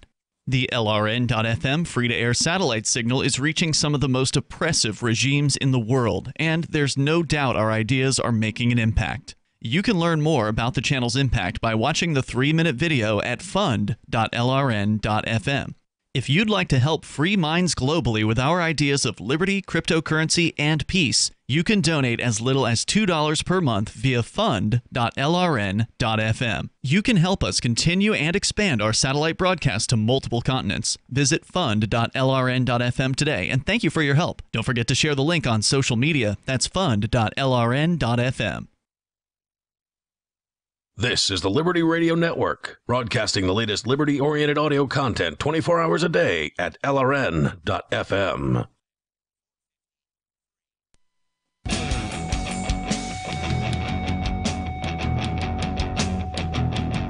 This is Free Talk Live, and you can bring up anything you want. Our number here is 855-450-FREE, like freedom. That's 855-450-3733. And we do have Skype at Skype username lrn.fm. With you in the studio tonight, you've got Ian, Jonny Ray, and Mark. Let's go to the phones, to the fun. Whether it's Bradley or now Chelsea Manning and her comments on taxes, rent control, or whatever is on your mind. Let's talk first to Brett, listening in Asheville, North Carolina, to WWNC. Hello, Brett. Hey, thanks for taking the call, Of guys. course. Listen, the whole Bradley Manning thing, I swear, listening to you guys say she cracks me up, because you guys are really, really good about science. You know, you totally crap can, Christianity and all that stuff. But No, that's not it's true. about science. That's not true at all. Well, yeah, it is. But anyway, when it comes to science, there is no way that Bradley Manning, by getting his junk chopped off and a hole drilled, however you want to put all that stuff, there's no way that that's a she. You cannot change your chromosomes. There is no way that that's a she. You guys have got to stop saying that. Everybody needs to be intellectually honest about that. Okay. Scientifically honest about that. So one thing. That is a dude All right. in a dress. That's all that is. Fine. Look, I'm not trying to date Chelsea Manning, that's for sure. But what I've Well, I should hope not. Right. So what my thought here is that first off, I don't propose to know the science behind every person out there. There are chromosomal differences in people. Some people are born with 2 X's and 1 Y. You've heard of hermaphrodite, right? Mm-hmm. Yeah. I know you can be born all screwed up. I get that. Fine. That's why So I say if a you person can't could be born physically gay. born I'm not screwed dumb up. enough to think you can't be born gay. Okay. But the point is, if a person is if born you screwed up, decide- but if a person is born screwed up physically, then they can be born screwed up mentally, right? If there's I'm just using your terminology I get here. that. I don't I see get it that that. way. But So the they can point is- feel male or female on the inside, right? Okay, well, I'm 47 years old, and I'm That's not an tired answer to my question. all the time, dude. Okay. I feel 65. Should I not be able to get Social Security? Fine by me. I don't It's care. all about how you feel. If you paid into If it. it's all about how you feel, Well, then no, let's it's all go that about route. respecting somebody else's choice. I mean, if somebody wants That's to... silly. That's just No, silly. it's not silly. If somebody wants It's to be extremely silly. referred to in a certain way and you want to be kind to that person, then you do what that person is, requesting that you do, to be a kind neighbor or, potential coworker or friend or whatever. I mean, I don't understand why you care so much. Why does it matter to you? Tomorrow, I'm going to dress in black, all black with a mask, and I want everyone to refer to me as El Zora. That's great. I think that's awesome. It is I don't pure care. silliness. El Conquistador. You should be something. free I to don't be know. silly if that's what you want to do. If you think it's silliness, for these people, it's very serious. They think that this isn't, some sort of whim. You don't go through and manipulate your genitals, with surgery because it's a whim. You would agree that somebody that did chop off their junk was very dedicated, right? Boys, I miss the days when we just called them freaks. This is silly. This But is why just do silly. you? I understand. That's just cannot mean. believe you're That's calling just- that guy a she. But you're just that to me making is excuses amazing. for being rude. You're just making excuses for being a mean person. No. It's not being rude. It's being simple. Look, if Jamie Farr from Match were in the military today, Corporal Klinger, he would get a promotion. He wouldn't be looking for a Section 8. I mean, you've got guys dressing like girls, and it's just silly. It's just silliness, man. You cannot call a guy who dresses like a girl a she. I can call them whatever I want because the language serves me. I don't serve it, and that's the point that I'm trying to make here. Is that look? If I'm trying to communicate. Hang on, Brett. Let him make his point. I'm trying to communicate to people who support Chelsea Manning right now. When we're talking about Chelsea Manning, I'm trying to communicate to them. I already get that you don't give a flying flip at a rolling donut what Chelsea Manning thinks, right? But there are people out there that do. I'm trying to communicate to them. Do you think I can best communicate to them by making sure that I say Bradley and he every time, or by going with the pronouns and the name that Chelsea has chosen for herself? Which one do you think communicates best to them? Well, okay, so when was our nation founded? Do you want to say it was I guess you don't want to answer the question. Because that's who you build, that's who you're trying to look to? I guess 1789. I mean, how do you... Yeah, just name anything you want to. Make up something. It doesn't matter. I mean, look, either it's about fact or it's not. Is accurate. Yeah, something like that. Okay. Yeah, I mean, make up whatever you want. It's just silliness to refer to a man dressed like a woman as a she. All right. I don't care what they... You've made your point, Brett. You want to be, rude and not nice to your neighbors. Then thank you for the call tonight. It's just for Brett. That's just precision. It's just stating things as they are. Right. No, well, it's just being nasty. No, it's not. It is.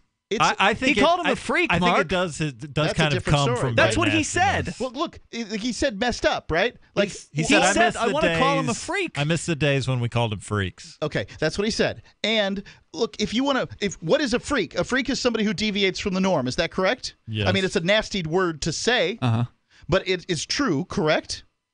Again, it's about treating your neighbors with respect, and that is not respectful. It's not respectful. Absolutely, it's not respectful. But these are just bad terms for somebody who deviates from the norm. Fine. Look, if you want to make the point that that about precision in language, I think that's okay until you realize that the language is supposed to serve us. I use the language to communicate, and I'm trying to communicate to certain people at certain times, and I'm going to use that language that way. I don't mind communicating with Brett on his level. Doesn't bother me, so long as we can come to sorts there. To an extent, when Brett gets upset by us, not me actually, I don't know what I would call Bradley / Chelsea Manning. I think I would default to he, but I was like Private Manning. If Chelsea were at a book signing and you were there for whatever reason, I don't know if she's written a book, but probably will at some point, and you're approaching the table, would you call him or her Bradley or Chelsea? Chelsea, because that's what she has chosen for herself. And I understand that some people don't respect that. Some people think it's silly. Some people think it's ridiculous. Fine, you're probably not likely going to spend any time with this person, right? Like the caller, Brett, is likely not going to in any way interact with Chelsea Manning at any point in the future. But if he did, then it would be rude for him to not respect her choice in that way. What I was saying was that for Brett to be upset at us calling him Chelsea is an example of language controlling him, like him feeling like everybody has to conform to the language. Mm-hmm. The same way, to an extent, that the word freak offends you, because a freak accident is just something out of the ordinary that doesn't normally happen. So a freak could be a valueless, non-mean term if you look at it one way. It could be. Certainly wasn't meant that way. Same way as retard.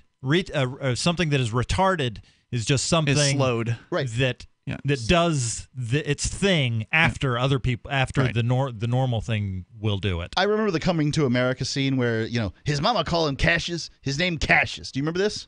It's a little bit old for me. Suggesting that Muhammad Ali's, he was born with the name Cassius Clay, right? And the point is that they have a reason for calling him Cassius rather than calling him the name that he wants to be called, which is Muhammad Ali. Sure, the same thing with the haters who love to call me by my given name, even though I've legally changed it. Legally, and which it doesn't hurt my feelings, but they seem to think it does, and that's the reason they're doing it. That's the point, right? Like if Chelsea What's the point in vilifying somebody who's transgendered?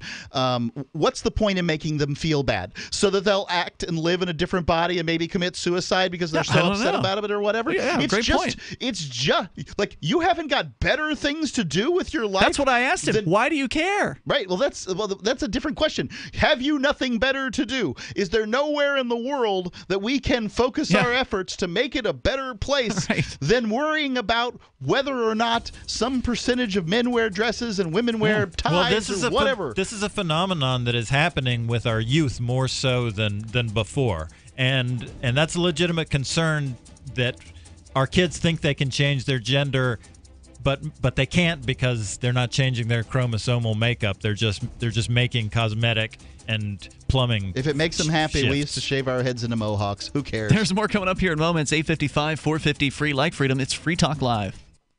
Dash is digital cash, a digital currency designed to replace cash and help people manage their own wealth. It's fast and easy, fees are low, and transactions are confirmed instantly. Pay anyone, anywhere in the world, anytime for just pennies on the dollar. Dash is the first digital money that's governed by its users. Join Dash at dash.org and help build a better financial system for everyone. Find out more at dash.org. DVD, books, music, instruments, periodicals, computers, software, electronics, photo, cell phone, office products, home and garden, bed and bath, furniture, kitchen, pet supplies, automotive, hardware, apparel, shoes, jewelry, grocery, healthcare, sports and outdoors, toys, games, used, and more. It's a department store at your fingertips. Shop.freetalklive.com. Get all your shopping done, get a great deal, and a portion of your purchase goes to benefit Free Talk Live when you enter Amazon via shop.freetalklive.com. Hi there, I'm Bob Eubanks. You know, as part of Hollywood for a long time, I've seen my fair share of celebrities get in trouble with the IRS. Well, there's one name I trust, the Tax Defense Group. They're the most trusted name in tax. So if you owe more than $10,000 to the IRS, you really need to call my friends at the Tax Defense Group. Ignoring the IRS is not the solution. They can garnish your paycheck, levy your bank accounts, seize your home or business. But the Tax Defense Group could put a stop to all of that and tailor a program that would reduce your tax debt to pennies on the dollar. You gotta love that. So don't just take my word for it. Call them. Find out for yourself. They offer a 100% satisfaction guarantee. And they're open 24 hours a day because they know that tax debt doesn't sleep either. Call now for your free and confidential tax analysis from the most trusted name in tax. Call 800-361-6907. 800-361-6907. I've been told no in many different ways. I give you an order and you're going to obey it. George, you can go this way. You can't do that and you have to leave here. You cannot bring signs into the rally. Walk with me. Well, I'm comfortable here, actually. Whoa, hey, who do you think you are? Excuse me. There is no video and audio allowed in this office. No, I have work today. You ain't gonna make it. Wait, now. Wait a minute. Whoa. Hey! Oh my God! Unbelievable! Why are you running from me? Because you scared me. What am I being detained for? You're being served. What is this? You're being served. What is this?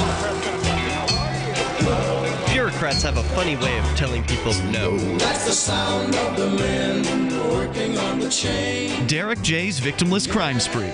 Watch it for free and order the Director's Cut DVD at victimlesscrimespree.com. Did you know you can watch Free Talk Live during our live shows 7 days a week from 7 to 10 p.m. Eastern via our studio cams at cam.freetalklive.com? Plus, you can chat with other listeners while you watch, all totally free. Now that our live video stream is hosted by YouTube, our video archives will be online even faster, so be sure to subscribe to our YouTube channel. Listen, watch, and chat all free at cam.freetalklive.com. That's cam.freetalklive.com. Looking for a great real estate investment? Consider New Hampshire, which is ground zero for the Liberty Movement. Your first call should be to Mark Worden from Porcupine Real Estate. He's more than just a real estate agent. He's your New Hampshire concierge. Where are the best places to live? Do you want farm, city, the burbs, or forest? Do you want a duplex or multifamily building so that renters pay your mortgage? There are homes in all price ranges in New Hampshire, and Mark can help with financing too. Invest in liberty and property. Mark Worden can help. PorcupineRealestate.com. You can sign up to receive the latest about the Liberty Radio Network via our email updates at updates.lrn.fm. That's updates.lrn.fm.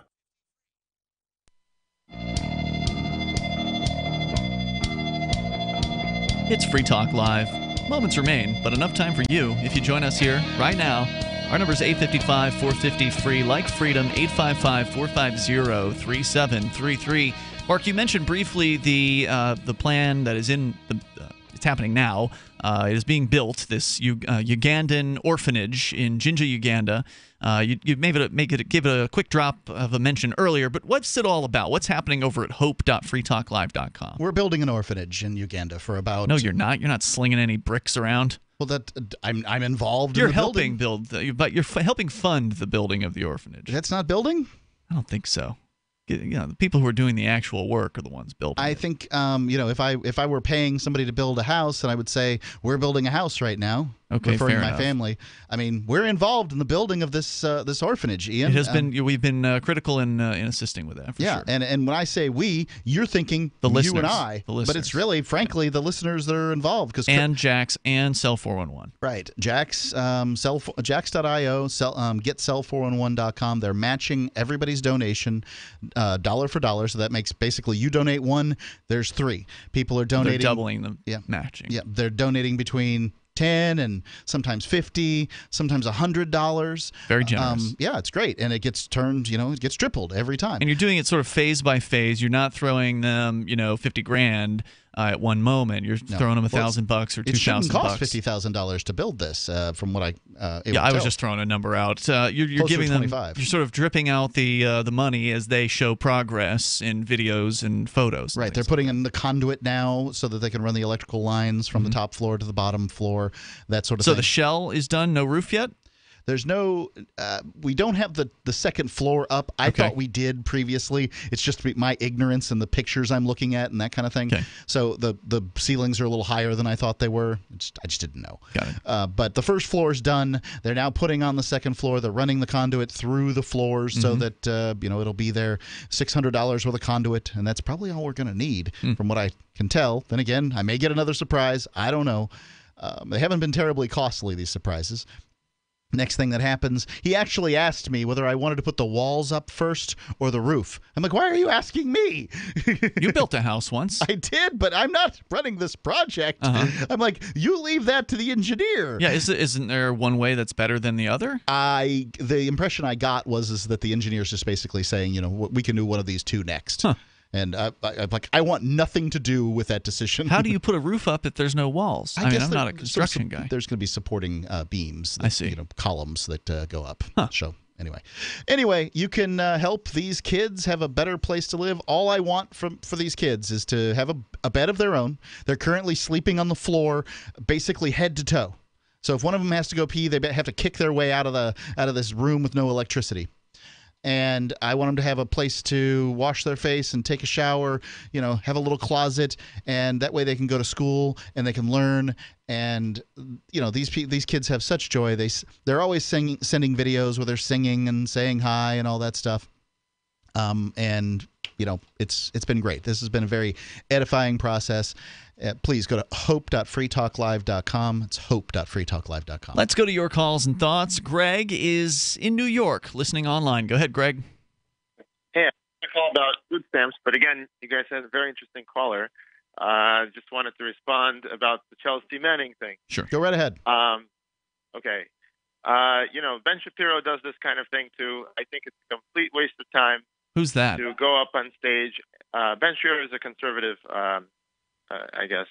So he obsesses. radio This host. is some conservative guy who obsesses over transgenders and.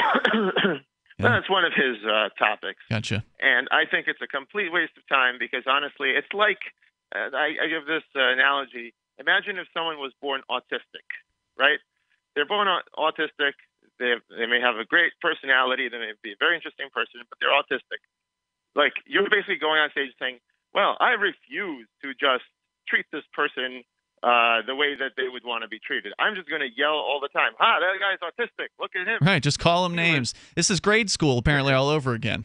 I mean, that's what he's advocating we go back to is, that mentality of finding something to make fun of about somebody who's different from you, whether it's, the autistic person or the person wearing glasses, call them Four Eyes, and let's just have grade school and as adults is essentially what he was advocating. Yeah, it's ridiculous. I get that people are upset if people are, dressing different or whatever to gain attention. I get that. The vast majority of people that I know that are transgendered, I believe I've met somebody who's transgendered for attention. Mm-hmm. But the people that I've met, generally, they're not going out looking for attention. They just want to live their lives as they want to live their lives. And and their lives are difficult compared to mine, right? Like, I don't have this particular problem. The least I can do is drop a pronoun in their direction now and then. Some of them are so good, I can't even tell. Right. Like, a great example would be Uber Grandma. She was making headlines out in the seacoast of New Hampshire for doing civil disobedience, driving people around. Apparently, she wasn't born a she. I had no idea, and I've met her in person. Had no idea. Yeah, it's just not a concern of mine. Now, Ian, if somebody had a restaurant and they wanted only women who had female on their birth certificate to go into the ladies' room, would you support the restaurant owner's decision to make decisions about their own restrooms? I mean, obviously it's their property. They can do whatever they want, and then the individuals who may or may not shop there would decide whether or not they are willing to support that business. I mean, it seems like an unenforceable idea. You're going to have somebody standing there checking people's Genital birth patrol. I'm going to have to feel around down there just to make sure everything's fine. Right. Yeah, I do want to say two things, though.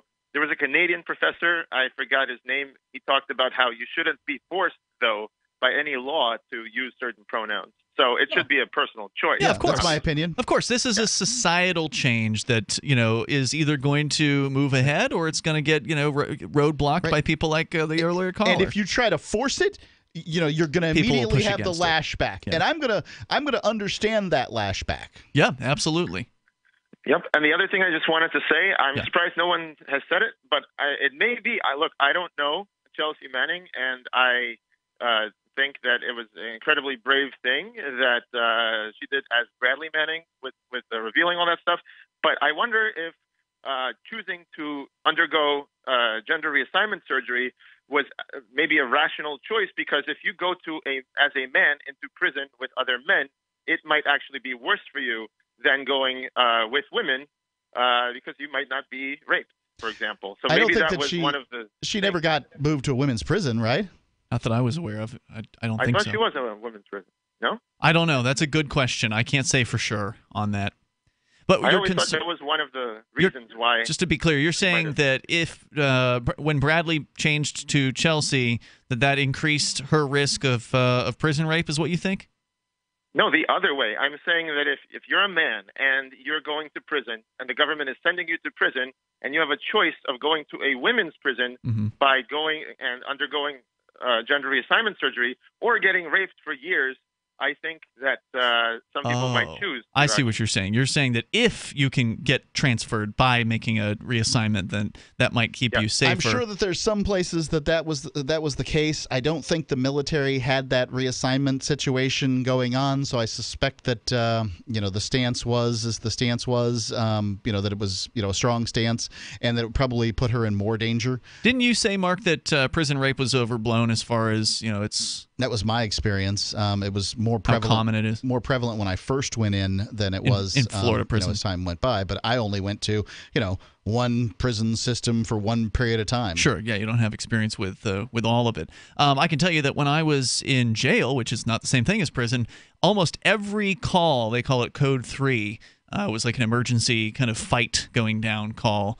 Almost every time it was the women's block. It was F block where the inmates were fighting. And if there was a Code 3, you could put money on that it was almost guaranteed to be coming out of F girls block. Are pulling hair. Yeah, or doing whatever. They just don't get along. So she might be in greater danger in the women's side. Who knows? Well, she's better off. Who knows? Greg, thanks for your thoughts and sharing them with us here tonight. Ian, yes, I've made an embarrassing discovery. Uh-oh. The edition of Economics in One Lesson that I've been reading is the old edition, and that's why it doesn't have the rent control chapter. So he added that was added later. Really? Yeah. Well, okay, so when was the original version of this? 1946, right? Yeah, I think you've got... Oh, this is the new edition. New edition. Ah, okay. The first edition of the book appeared in 1946. 8 translations were made of it. There were numerous paperback editions. In a paperback of 1961, a new chapter was added on rent control, which had not been considered in the first edition apart from government price fixing in general. So there you go. There you go. So it's the new edition that so has I the told some lies earlier. No, it's not a lie. To you and it's only a everyone lie, else. in my opinion, if you know that you're lying. You were just spreading misinformation. So it has been Ian here with you. Johnny Ray. And Mark. We'll see you tomorrow night online in the meantime. If you didn't get in tonight, I apologize. You can try us tomorrow. Meanwhile, we'll see you online, freetalklive.com. Free Press Publications is an independent, alternative media and publishing company founded in June 2009 with the mission of ensuring a free press for the freedom movement and is committed to spreading the message of peace, freedom, love, and liberty. FPP also gives new authors an avenue for publishing freedom-oriented material. FPP brings you daily news and commentary on the website fpp.cc, as well as a daily 5-minute newscast, FPP Radio News, and weekly news